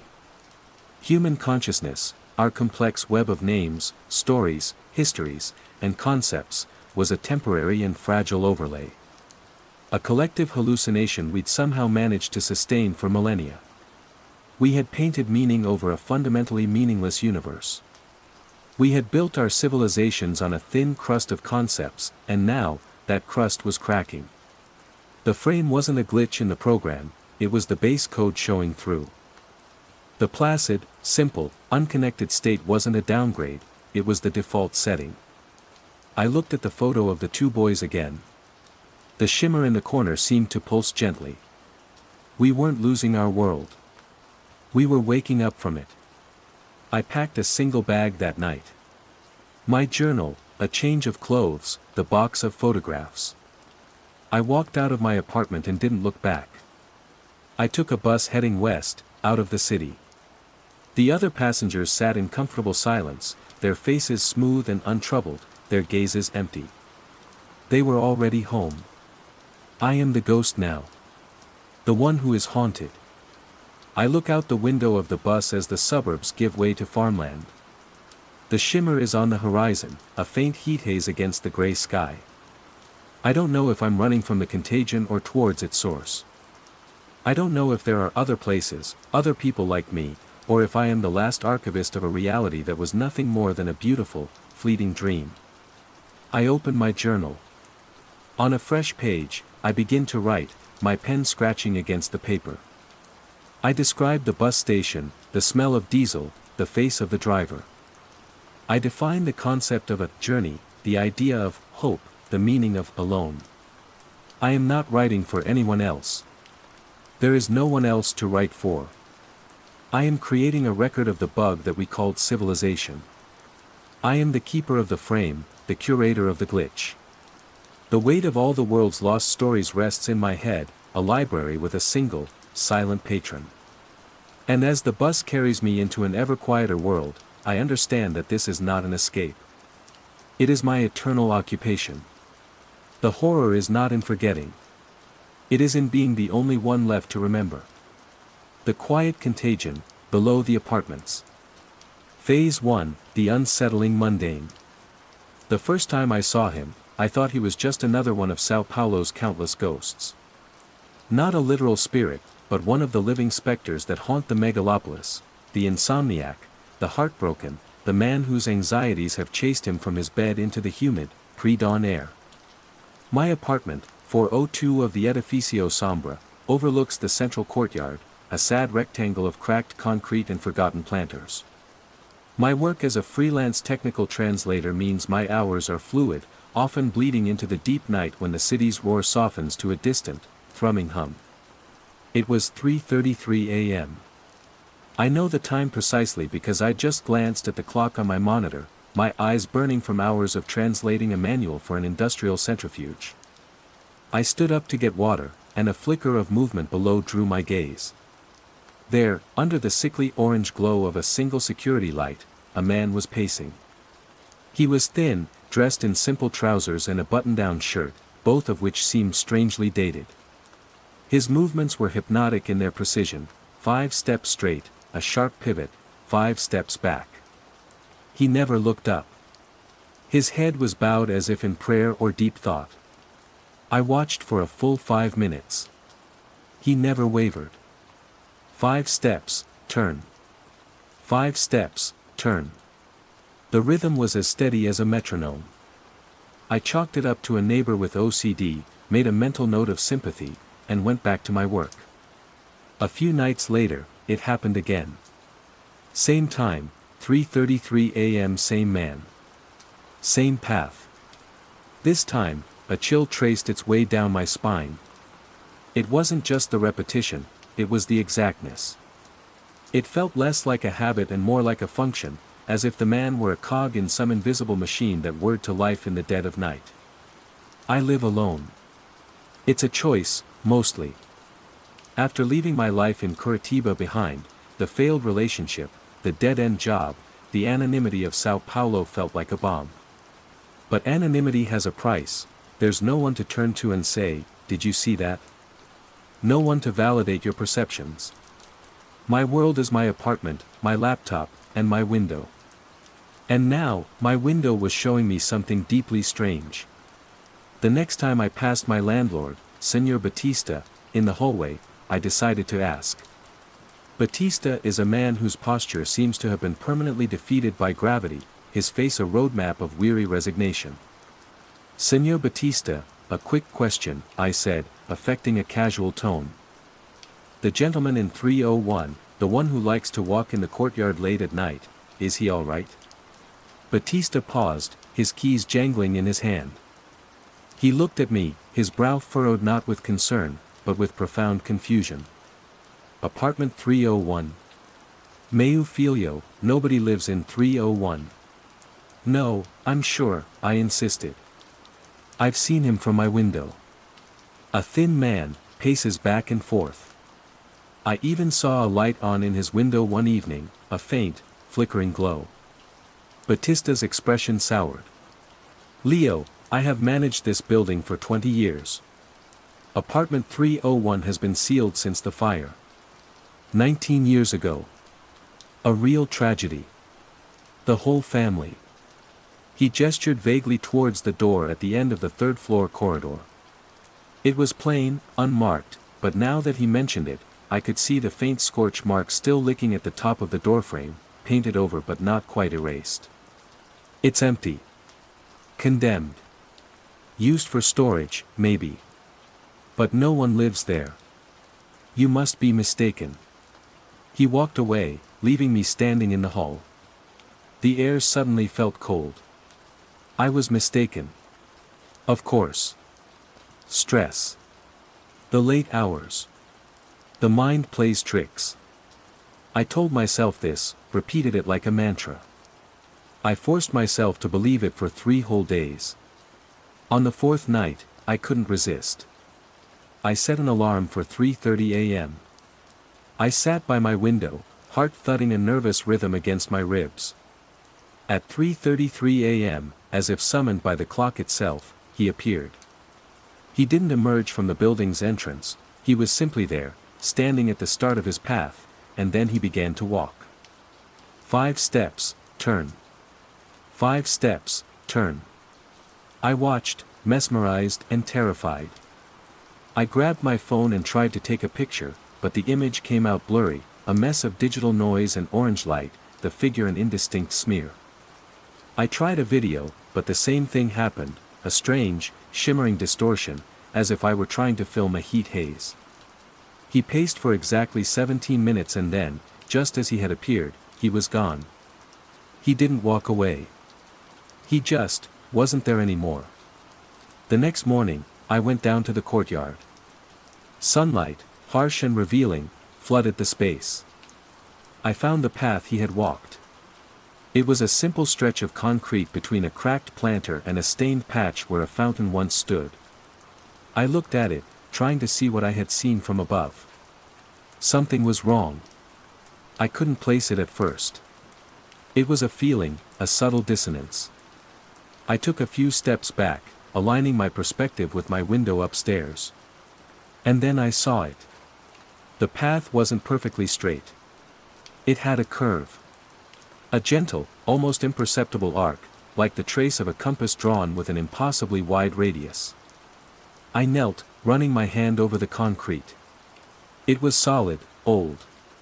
It couldn't have moved. Yet, I was certain, from my window, that his path had been a perfect, straight line. I walked back to the elevator, my mind reeling. I told myself it was an optical illusion. An effect of the angle, the light. The building was old, things settled. There were 100 rational explanations, and I clung to them like a drowning man to a raft. But as the elevator doors slid shut, I felt a deep, chilling certainty that my raft was already sinking. The building hadn't just settled. It had shifted. And the ghost in the courtyard was the one pushing it. I started a journal. Not a diary of feelings, but a logbook. A meticulous record of the unnatural. I used a ruler and a notepad, sketching the layout of the courtyard from my window each morning. I took photos, time-stamped them. I became an amateur cartographer of my own disintegrating reality. October 12, 3:33 a.m. He walked. The path is unchanged from yesterday's observation. October 15, 3:33 a.m. He walked. Morning observation, the arc of the main path has deepened. I estimate a deviation of 2 centimeters from the original straight line. Also, the large crack near the west planter seems to have forked. I don't remember the second fork. October 19, 3:33 a.m. He walked. Morning observation, the path's curve is now noticeable without careful measurement. The corner of the planter itself appears softer. Less of a right angle. More of an obtuse suggestion. My life split in two. By day, I was Leo, the translator, wrestling with German syntax and the schematics for hydraulic pumps. I exchanged pleasantries with neighbors, bought groceries, paid bills.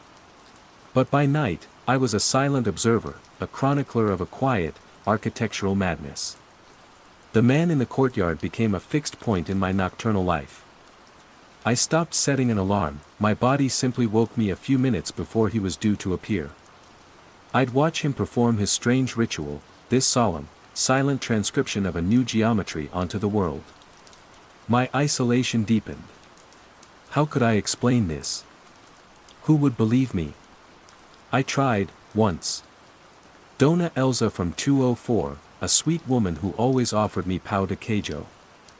I found her in the hallway, polishing the brass handle of her apartment door, a task I'd seen her perform with unsettling frequency.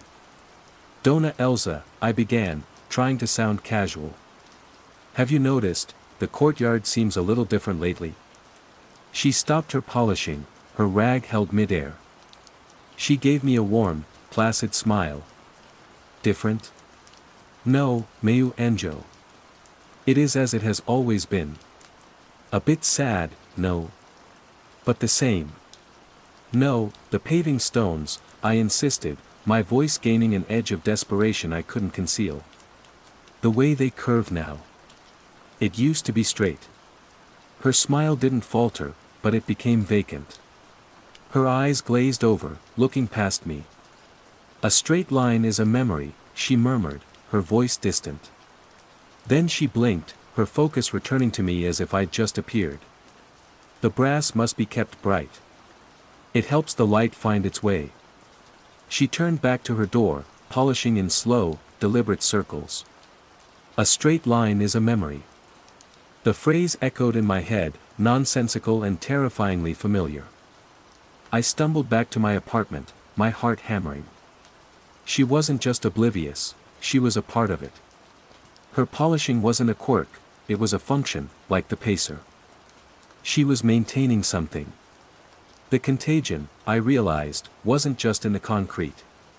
It was in the people. A quiet, placid acceptance of the impossible. Phase 2, growing awareness and isolation. My journal became my only confidant, its pages filling with frantic sketches, measurements, and observations. The changes were accelerating. The courtyard was no longer subtly altered, it was actively wrong.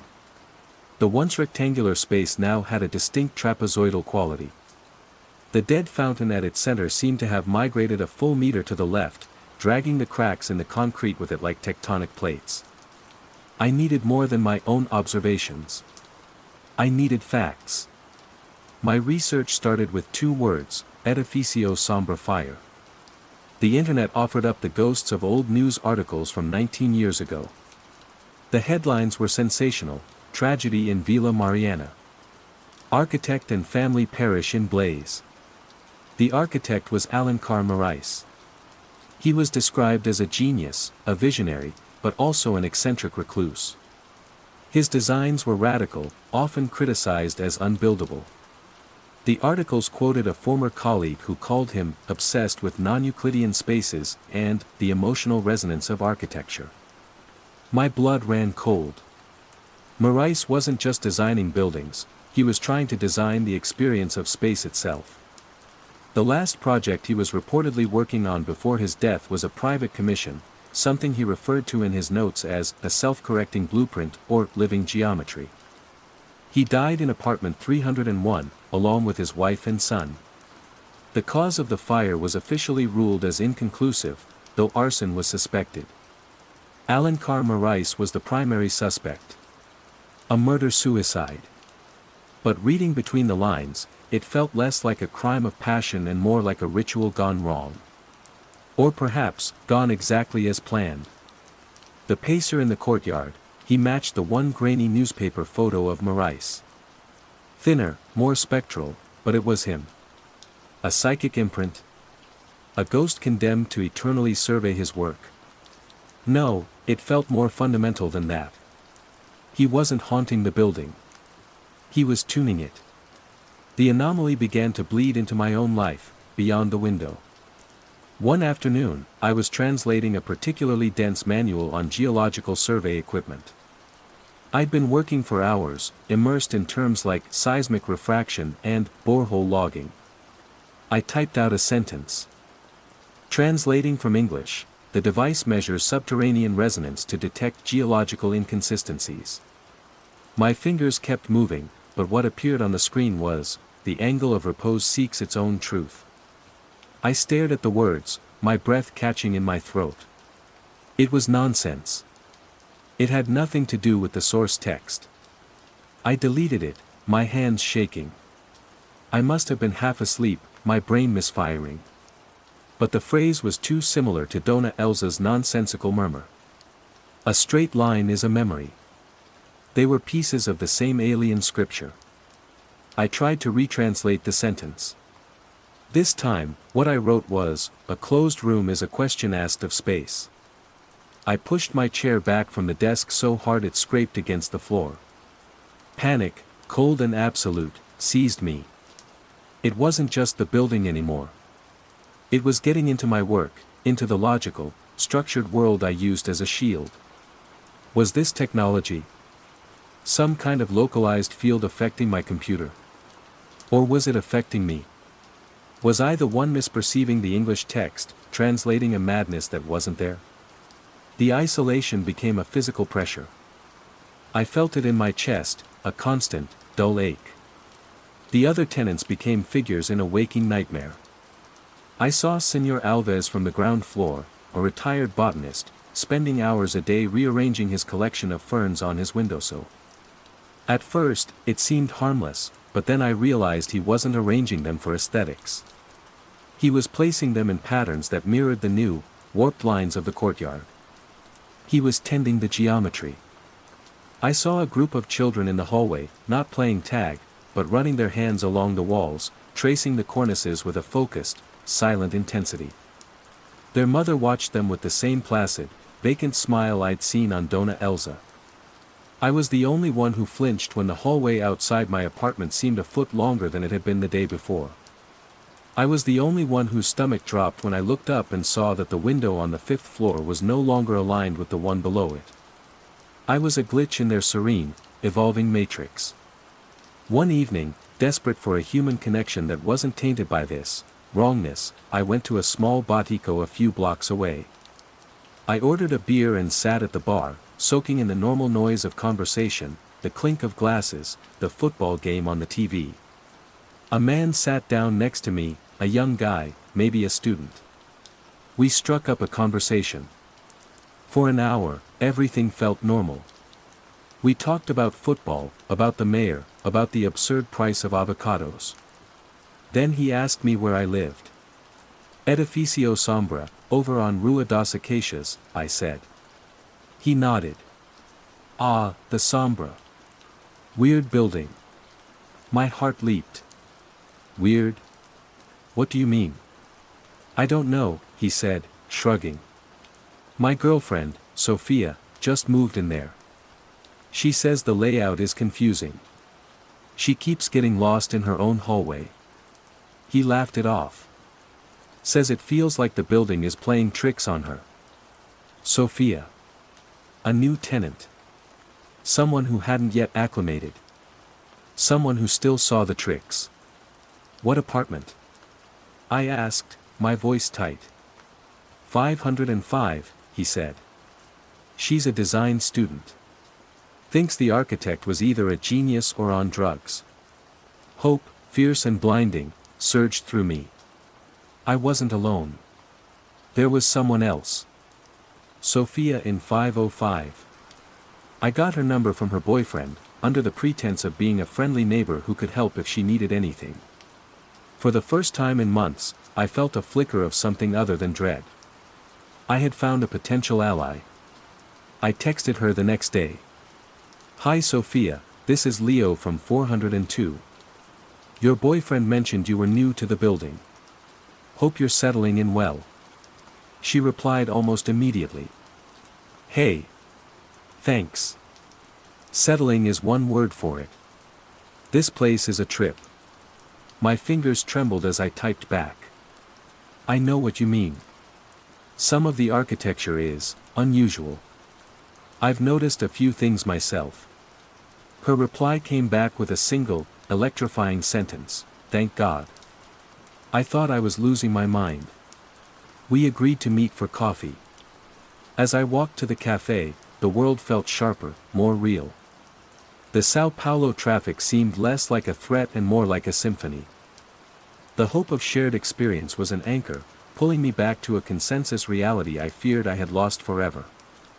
I was about to find out just how fragile that anchor was. Our coffee meeting was a flood of validation.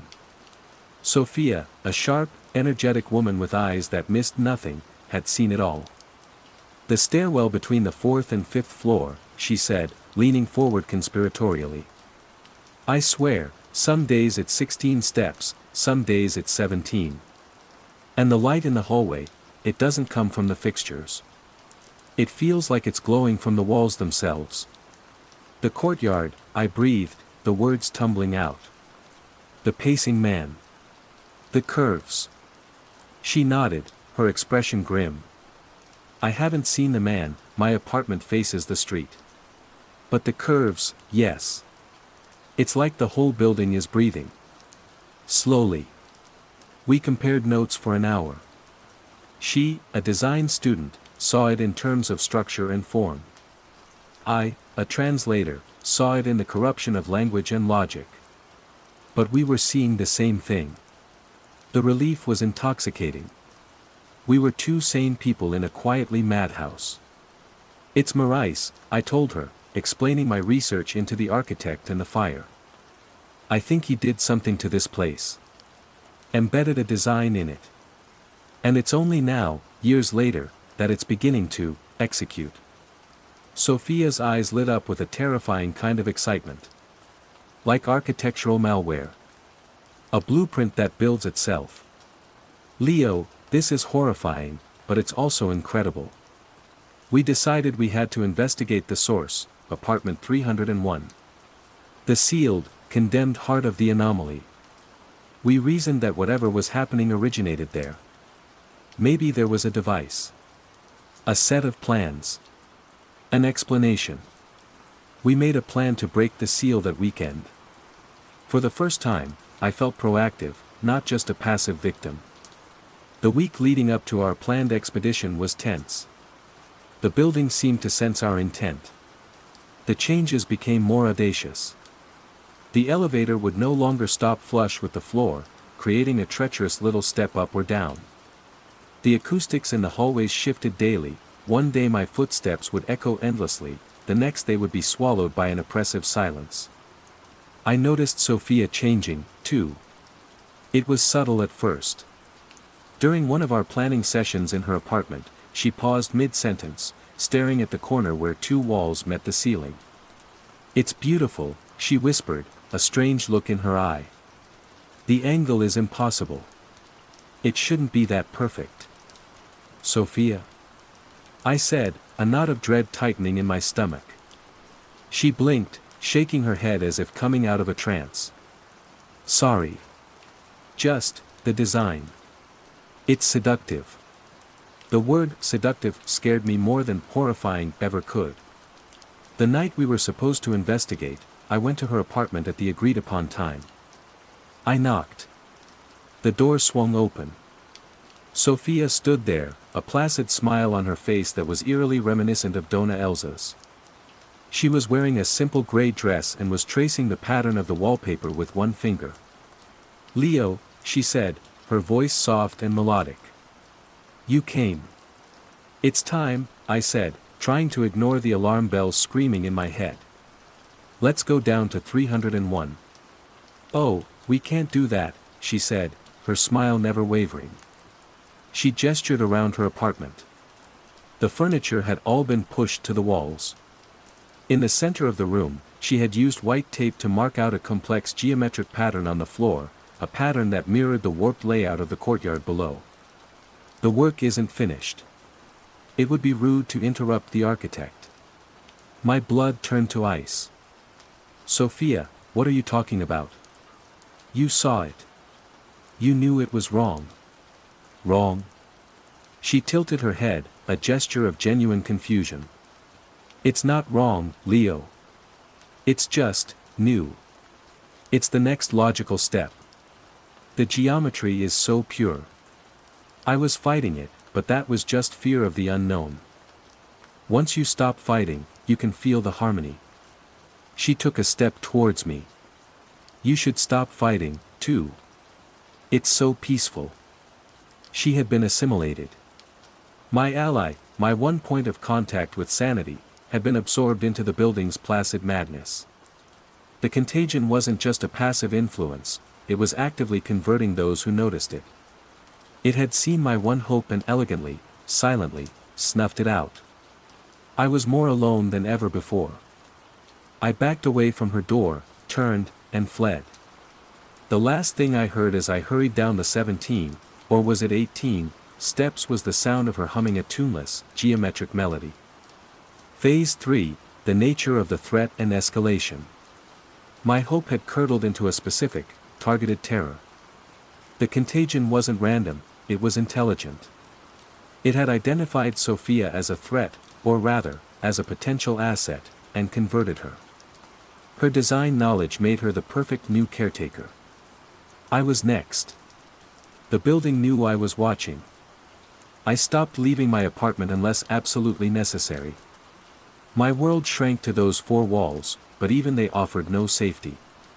The geometry of my own space began to buckle.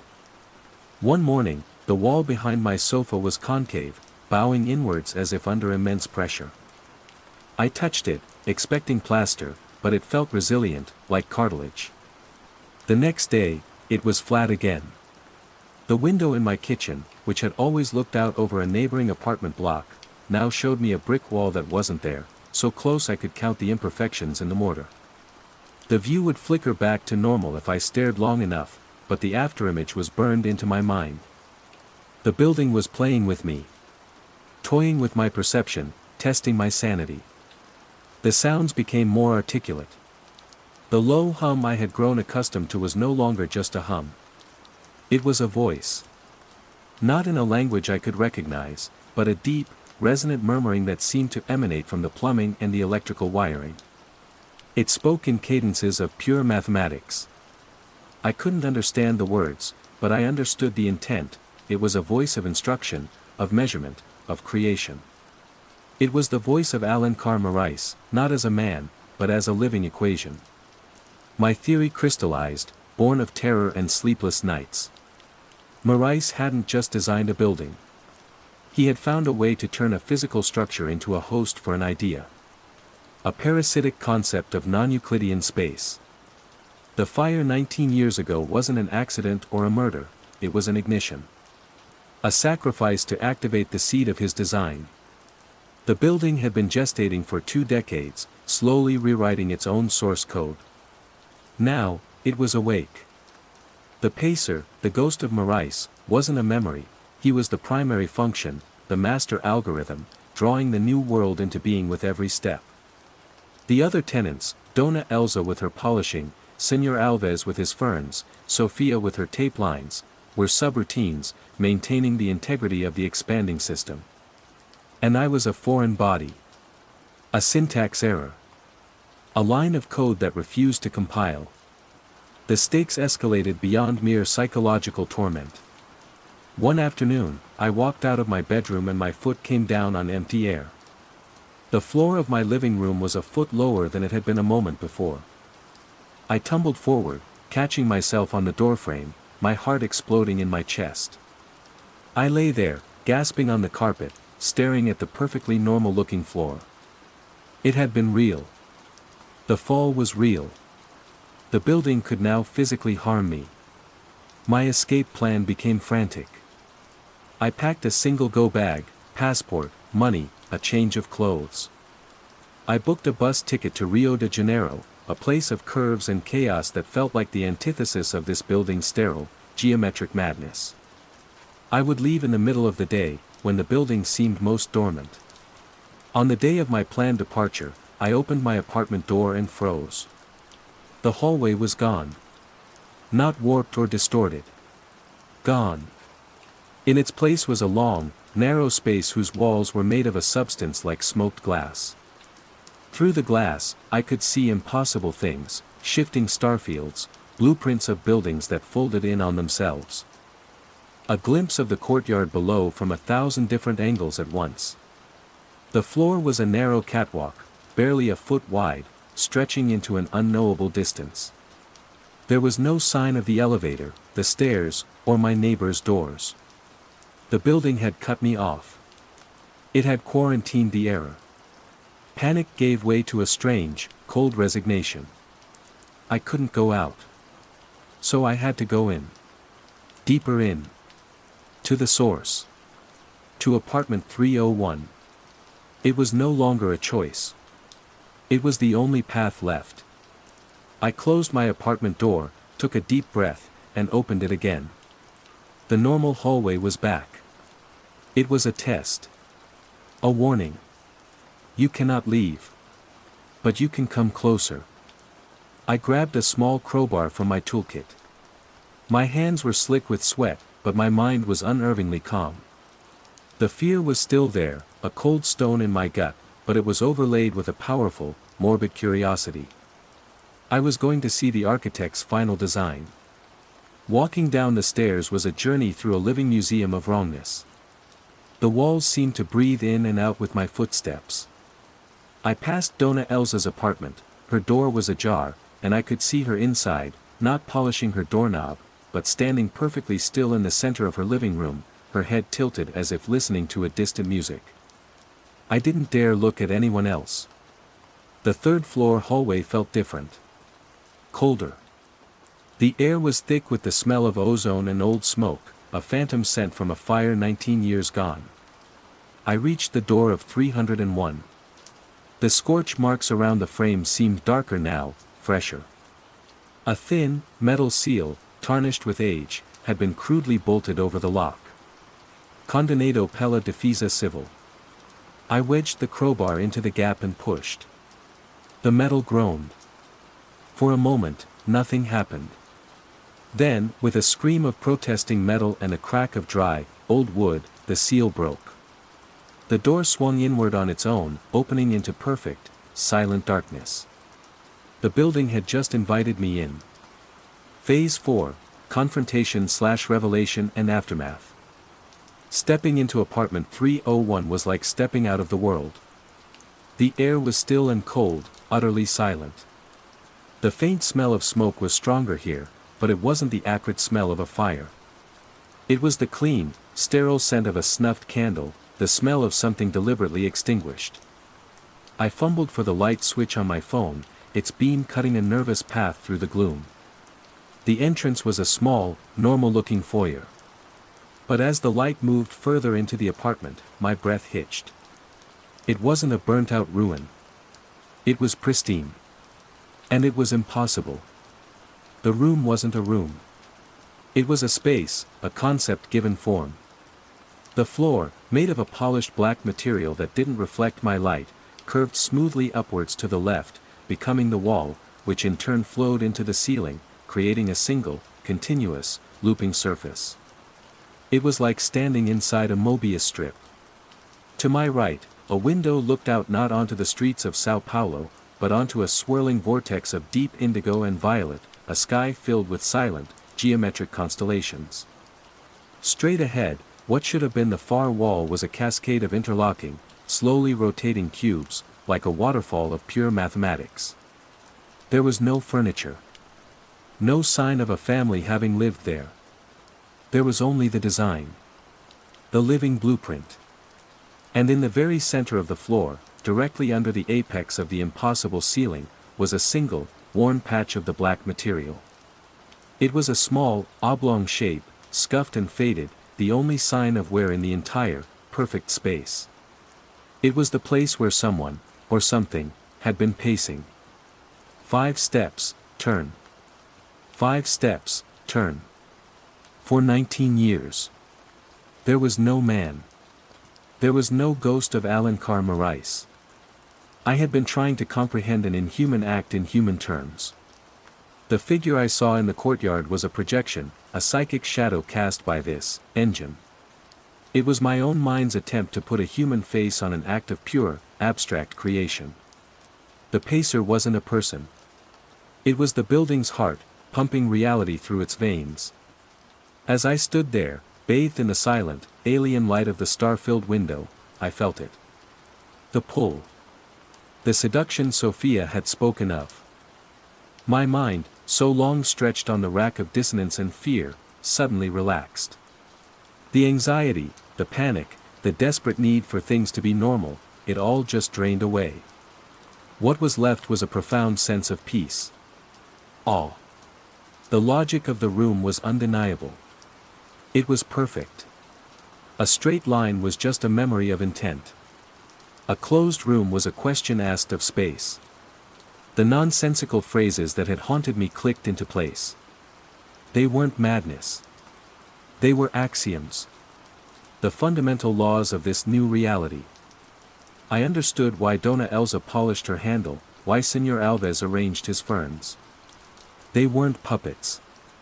They were participants. They were gardeners in a strange new Eden, tending to the growth of a new and beautiful physics. To fight it was to fight perfection. To deny it was to deny a truth more fundamental than the one I had been born into. I could stay. I could find my own function. My own loop. I could translate the building's low, mathematical hum into human poetry.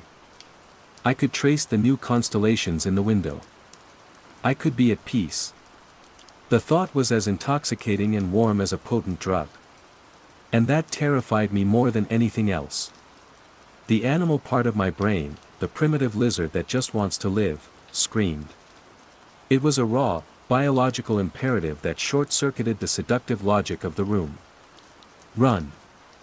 I turned and scrambled out of the apartment, not daring to look back. I didn't use the stairs. I hurled myself towards the elevator, stabbing the button for the ground floor.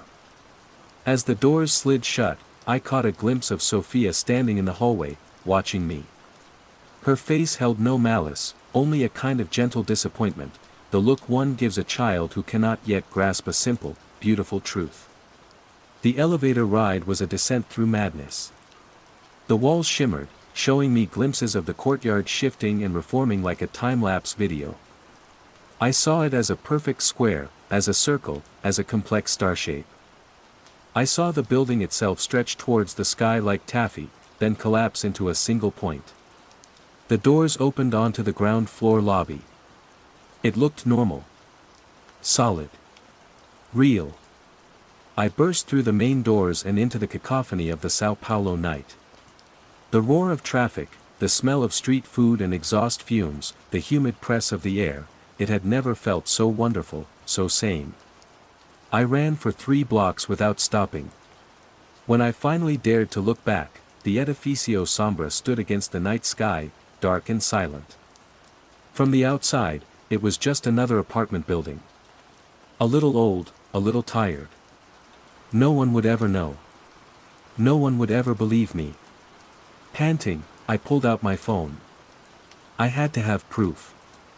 I scrolled to my photo gallery, to the folder I had labeled The Anomaly. It was empty.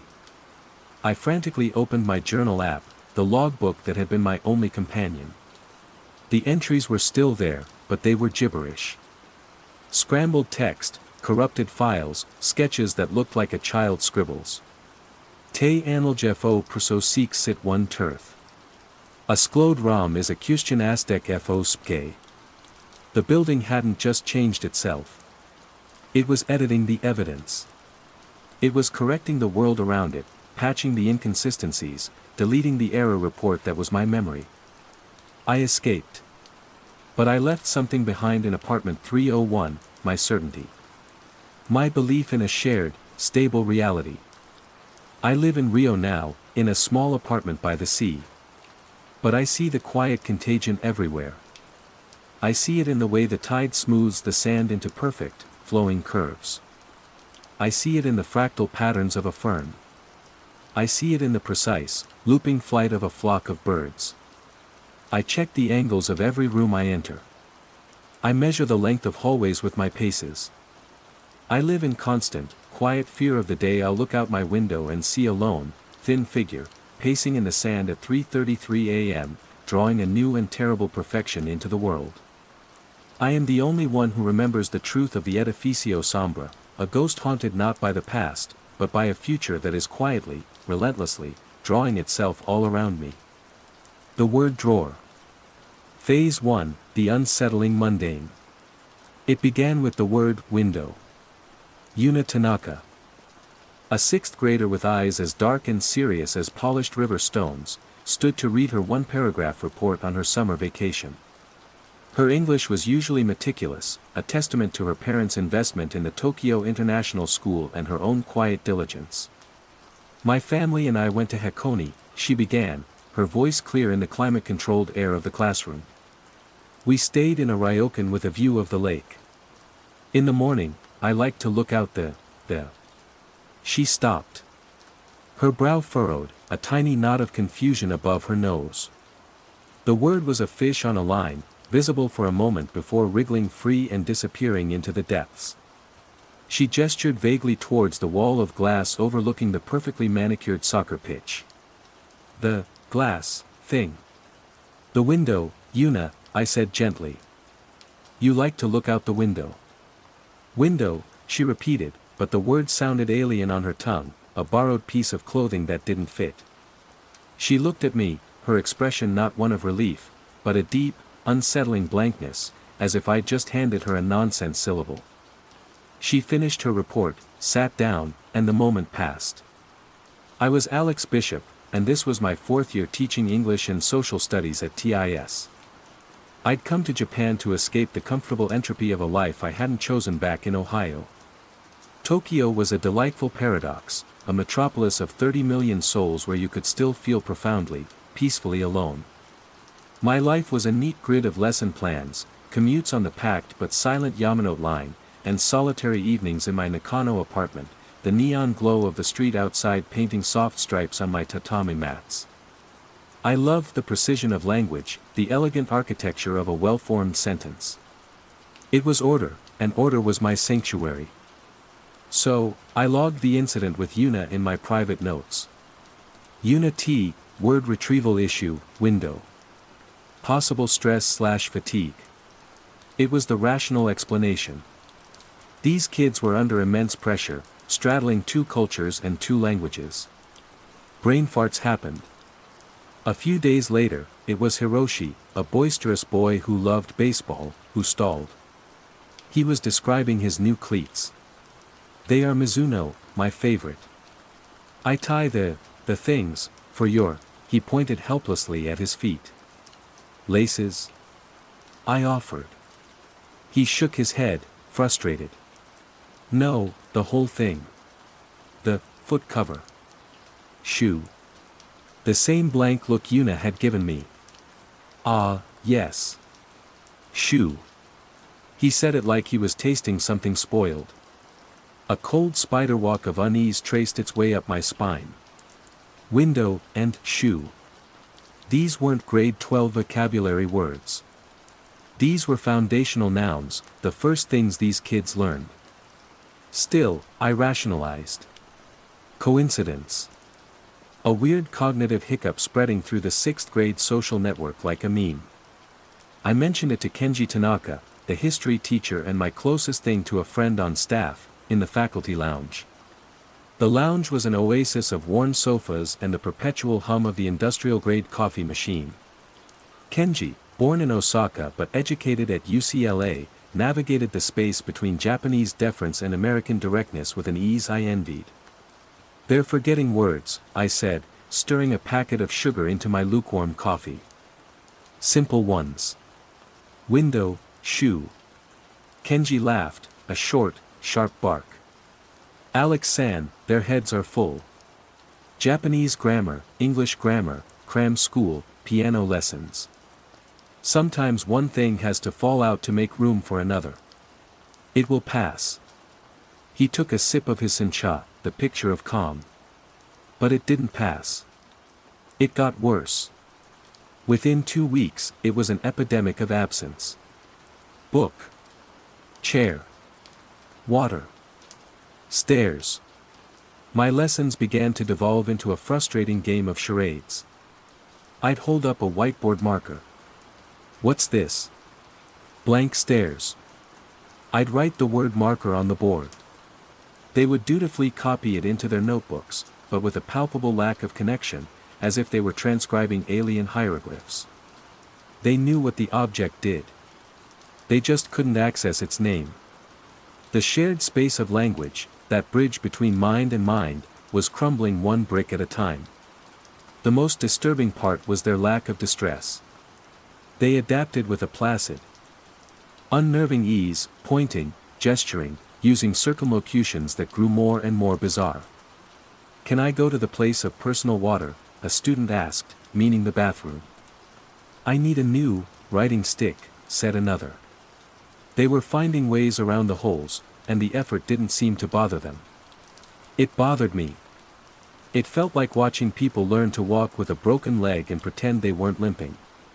The breaking point for the administration came not from the students, but from Mr. Abernathy, the chemistry teacher, a man whose entire being was structured around precision.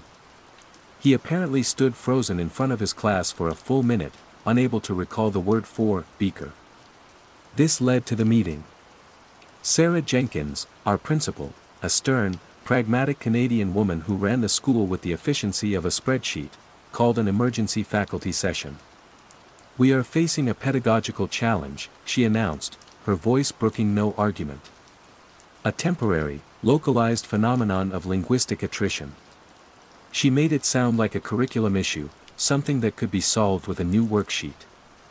Then came the solution.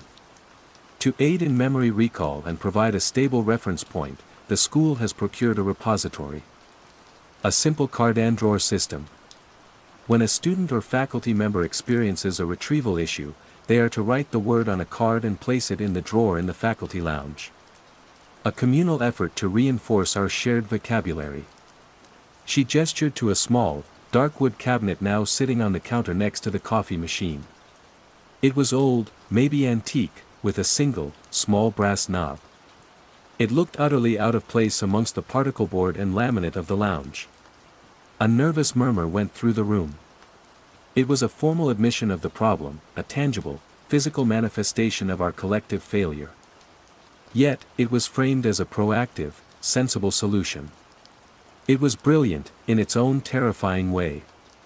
It normalized the absurd. After the meeting, I watched Kenji walk over to the small cabinet. He picked up a crisp, white note card from the stack beside it, uncapped a pen, and wrote something.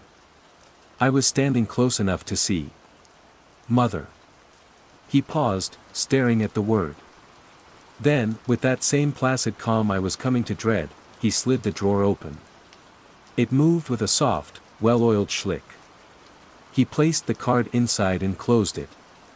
The click of its shutting was unnervingly final. He turned and saw me watching, a faint, polite smile on his face. My son asked me about his grandmother, he said, his voice even. I couldn't. I needed a moment. He walked away. I stood frozen, the lukewarm coffee mug trembling in my hand. This wasn't a student problem anymore. And the drawer wasn't a teaching aid. It was a tombstone. That night, I went home and bought a new journal, a thick one with a black leather cover. I wrote down everything I could remember. I started with the first word. Window. Underscore underscore underscore underscore underscore underscore underscore underscore underscore underscore underscore underscore underscore underscore underscore underscore. Phase 2, Growing Awareness and Isolation. The word drawer, as it was inevitably named, became part of the school's rhythm. Its use was quiet, almost furtive. Teachers would approach it as if drawn by an invisible string, their faces tight with concentration. A quick scribble on a card, the soft schlick click of the drawer, and then a visible sigh of relief, as if a pressure had been released. The drawer was therapy. The drawer was absolution. I refused to use it. Using it felt like surrender. Instead, I observed. I documented. My journal became my confidant, the only place I could scream without making a sound. A pattern began to emerge from the chaos. The lost words were overwhelmingly simple, concrete nouns. Tangible things. Pencil. Desk. Sidewalk. Cloud. Spoon. Abstract concepts, for the moment, remained untouched. We could still discuss justice and sadness and economic theory. We could lose the name for the tool, but not for the idea it served. You could forget spoon, but not hunger. It felt hideously significant, as though reality were being dismantled from the ground up, starting with its foundations. My attempts to raise the alarm grew more desperate and, in turn, made me more of a pariah. Sarah, look at this, I said one afternoon, cornering the principal in her office. I held out a list I'd compiled of words I'd personally heard people forget. It was over 50 words long. This isn't linguistic attrition. This is something else. Something is profoundly wrong. She took the list, her eyes scanning it without really seeing it. Alex, your concern is noted. But your anxiety is becoming disruptive. The drawer is working. It's a support system. Perhaps you should try using it yourself. Her smile was a painted-on mask of professional sympathy. It didn't reach her eyes. She was telling me to get in line. To accept the new normal.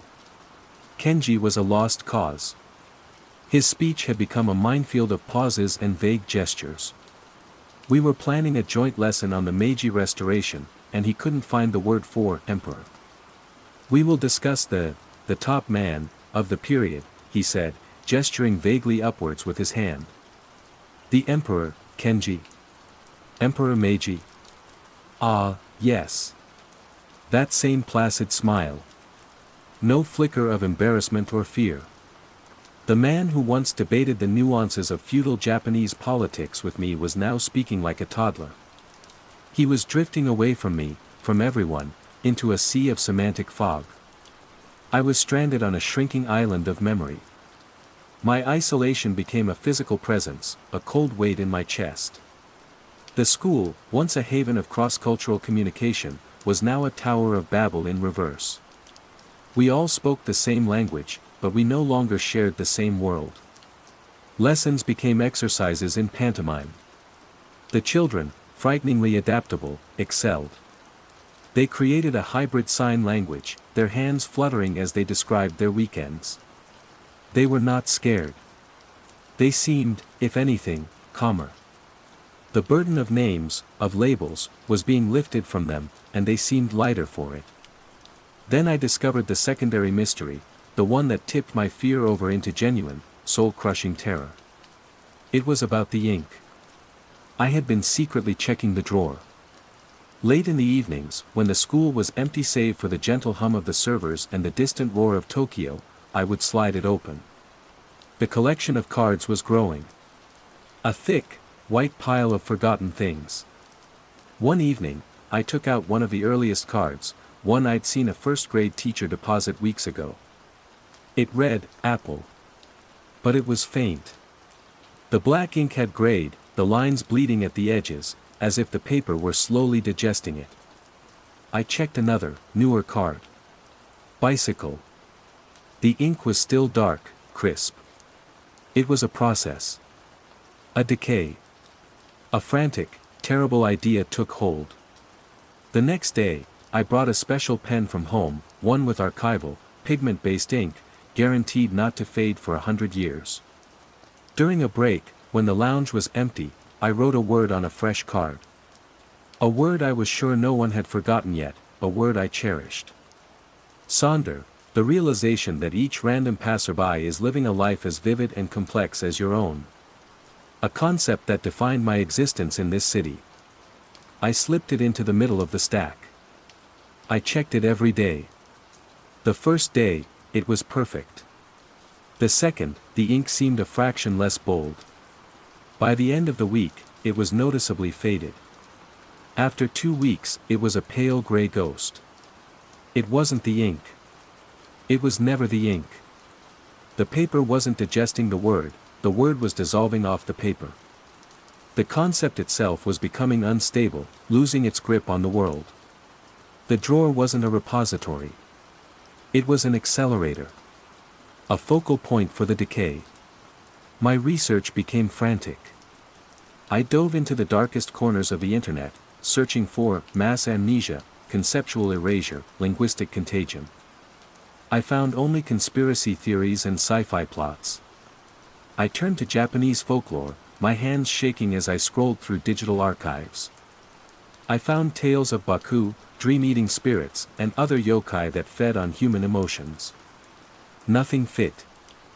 Then, buried in an obscure academic forum on Shintoism, I found a mention of Kodadama, the belief in the sacred power of words to manifest reality. And with it, a footnote about its inverse, a forbidden, heretical concept. Katobakue. The word eaters. Not spirits, but a kind of conceptual vacuum, a phenomenon where words, and the realities they defined, could be unmade. The post was old, dismissed by other academics as superstitious nonsense. But to me, it felt like the first and only true thing I had read in months. The world outside the school walls began to feel different, too. I started noticing things, or maybe my paranoia was just painting the world in its own colors. The automated female voice on the chua line, usually so precise, would sometimes leave a beat of perfect, digital silence where a noun should be. The next station is. Please be careful of the closing doors. The vibrant kanji on shop signs seemed to shimmer at the edge of my vision, their complex strokes threatening to fly apart. I was sitting in a ramen shop in Shinjuku, and the old man next to me slurped his noodles, then turned to the chef and said, "Delicious. The liquid is very good." It wasn't just the school. It was leaking. Underscore underscore underscore underscore underscore underscore underscore underscore underscore underscore underscore underscore underscore underscore underscore underscore. Phase 3, the nature of the threat and escalation. The fading ink on my Sonder card was the proof I needed, a proof I could share with no one. My theory solidified into a terrifying certainty: this was not a psychological plague. It was a metaphysical one.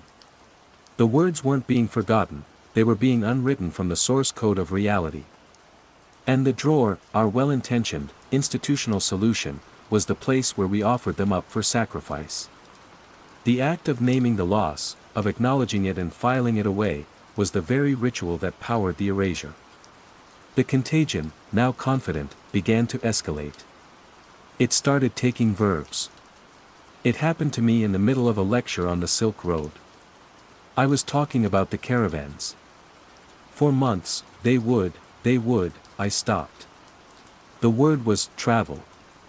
A simple, crucial verb. It was gone. My mind was a blank wall where a door used to be. I could feel the shape of the action, the movement over land, the passing of time, the long journey, but the word for it had been scooped out of my brain. A wave of vertigo washed over me. I gripped the lectern to steady myself. The faces of my students stared back, patient, unconcerned. This was normal for them now. They would go a long way, I stammered, my face burning with shame and fear. The school devolved further. Parent-teacher conferences became surreal sessions of pantomime and broken phrases. A mother, trying to describe her daughter's newfound passion, flapped her arms and said, the picture-making, is very good. She meant painting. The father nodded in agreement. Language was becoming a clumsy prosthetic limb for communication. The silence was winning. It was in this atmosphere of quiet despair that I found a glimmer of hope. Her name was Ms. Ito. She was the school librarian, an elderly woman who had been at TIS since it opened its doors in the 70s. She was a fixture, as much a part of the library as the smell of old paper and binding glue. She was always silent, observing everything from behind her thick spectacles. She had never used the drawer. I was sure of it. I approached her one afternoon, my heart thudding. The library was empty, a silent cathedral of stories. "Ito-san," I began, my voice a low whisper. "You see it too, don't you?"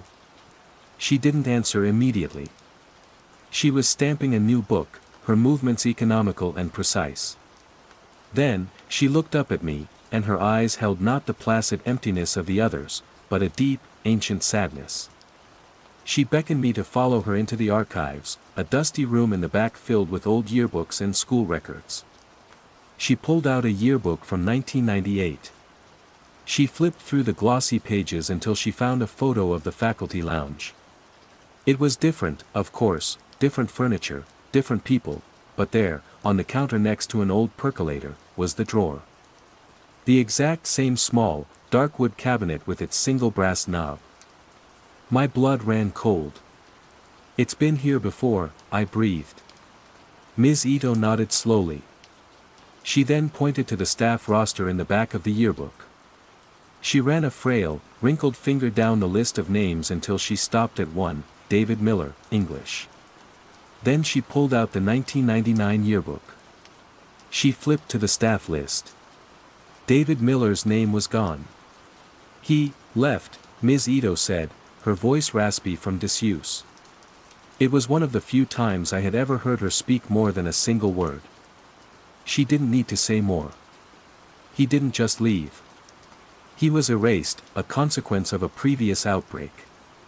The school hadn't bought a new drawer, they had simply taken the old one out of storage. This was a cycle. We were living in a rerun of a horror show.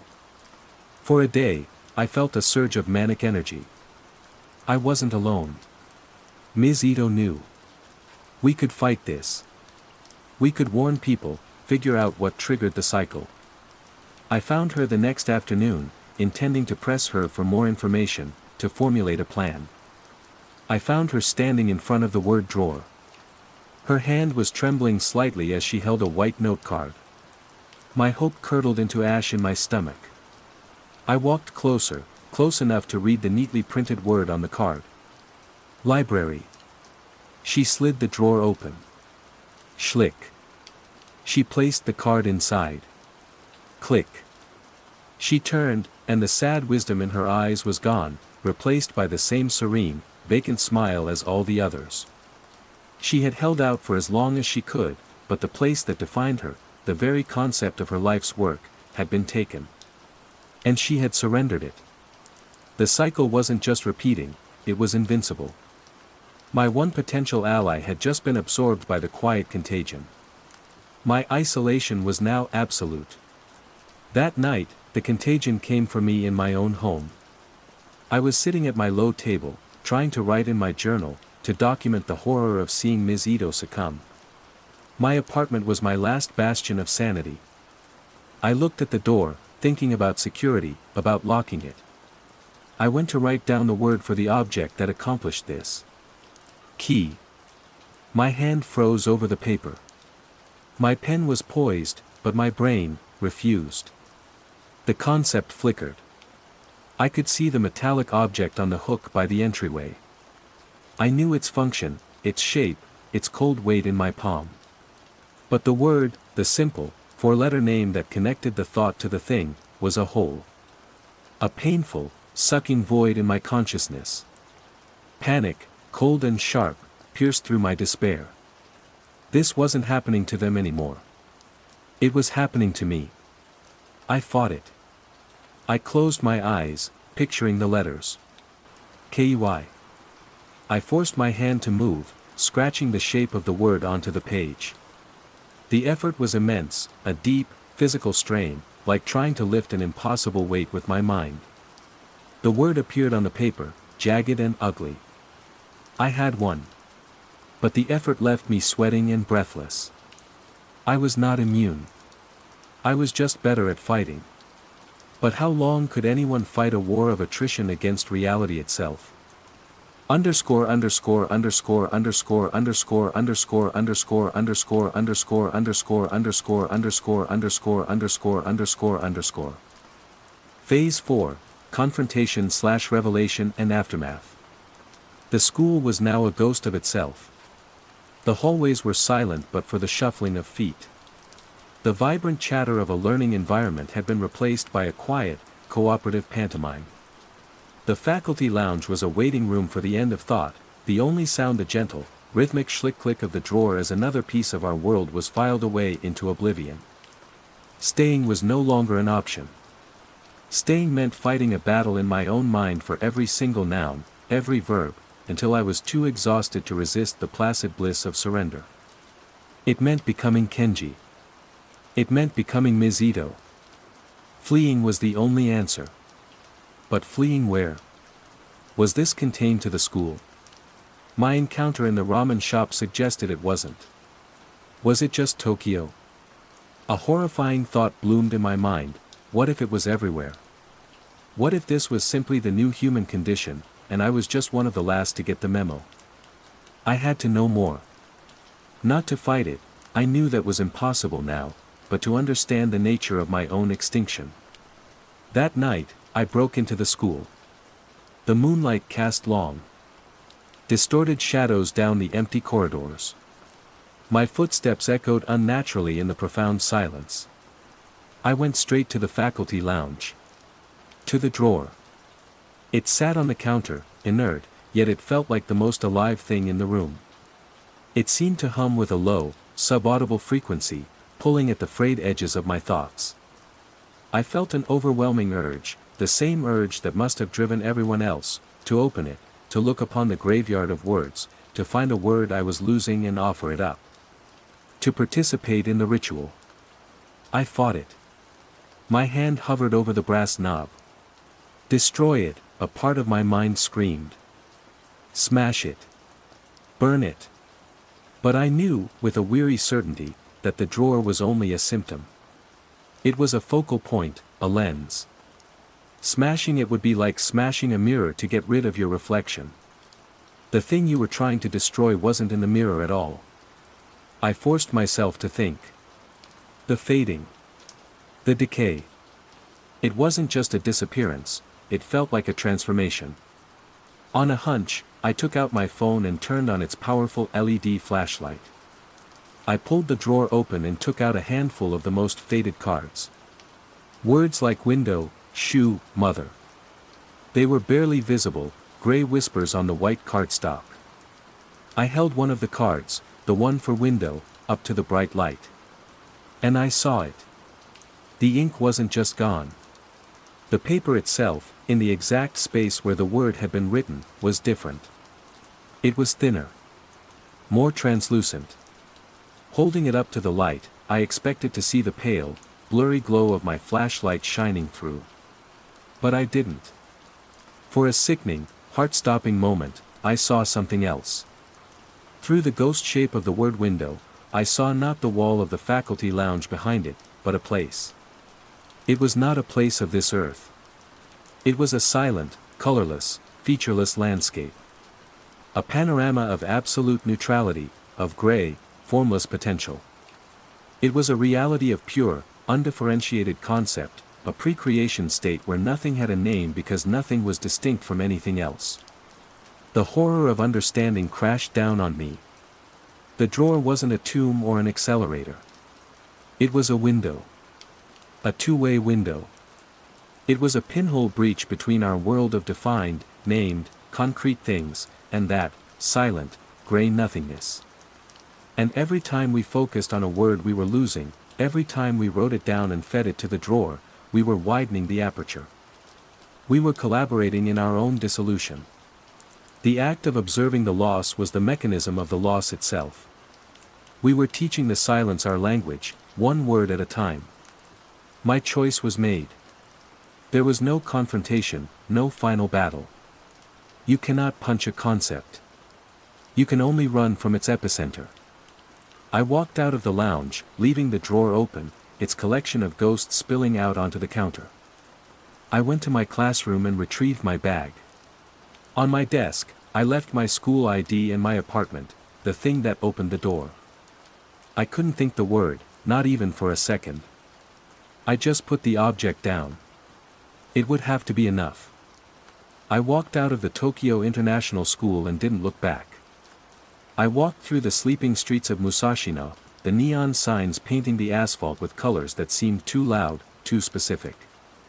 At the station, the train was a metal serpent waiting to carry me away. I bought a ticket for the first Shinkansen heading north, as far north as I could go. To Hokkaido. To a small, remote fishing village I'd once seen in a documentary, a place I hoped was disconnected enough, quiet enough in the right way, to be safe. I don't know if I'm escaping. I don't know if I'm a carrier, a typhoid Mary of semantic decay, bringing the silence with me. I only know that I have to try. I found a seat on the train, the motion a comforting rumble.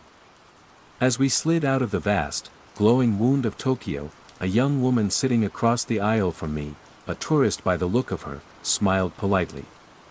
"Excuse me," she said in clear, bright English. "Could you tell me the time?" I looked down at the watch on my wrist. The hands pointed clearly to the numbers. 1:17, a simple thing. A collection of simple, concrete words. I opened my mouth to answer. I paused. Her smile wavered, replaced by a flicker of confusion as she looked at my blank, waiting face. The train sped on into the darkness, carrying us away from the city, into the long, quiet night.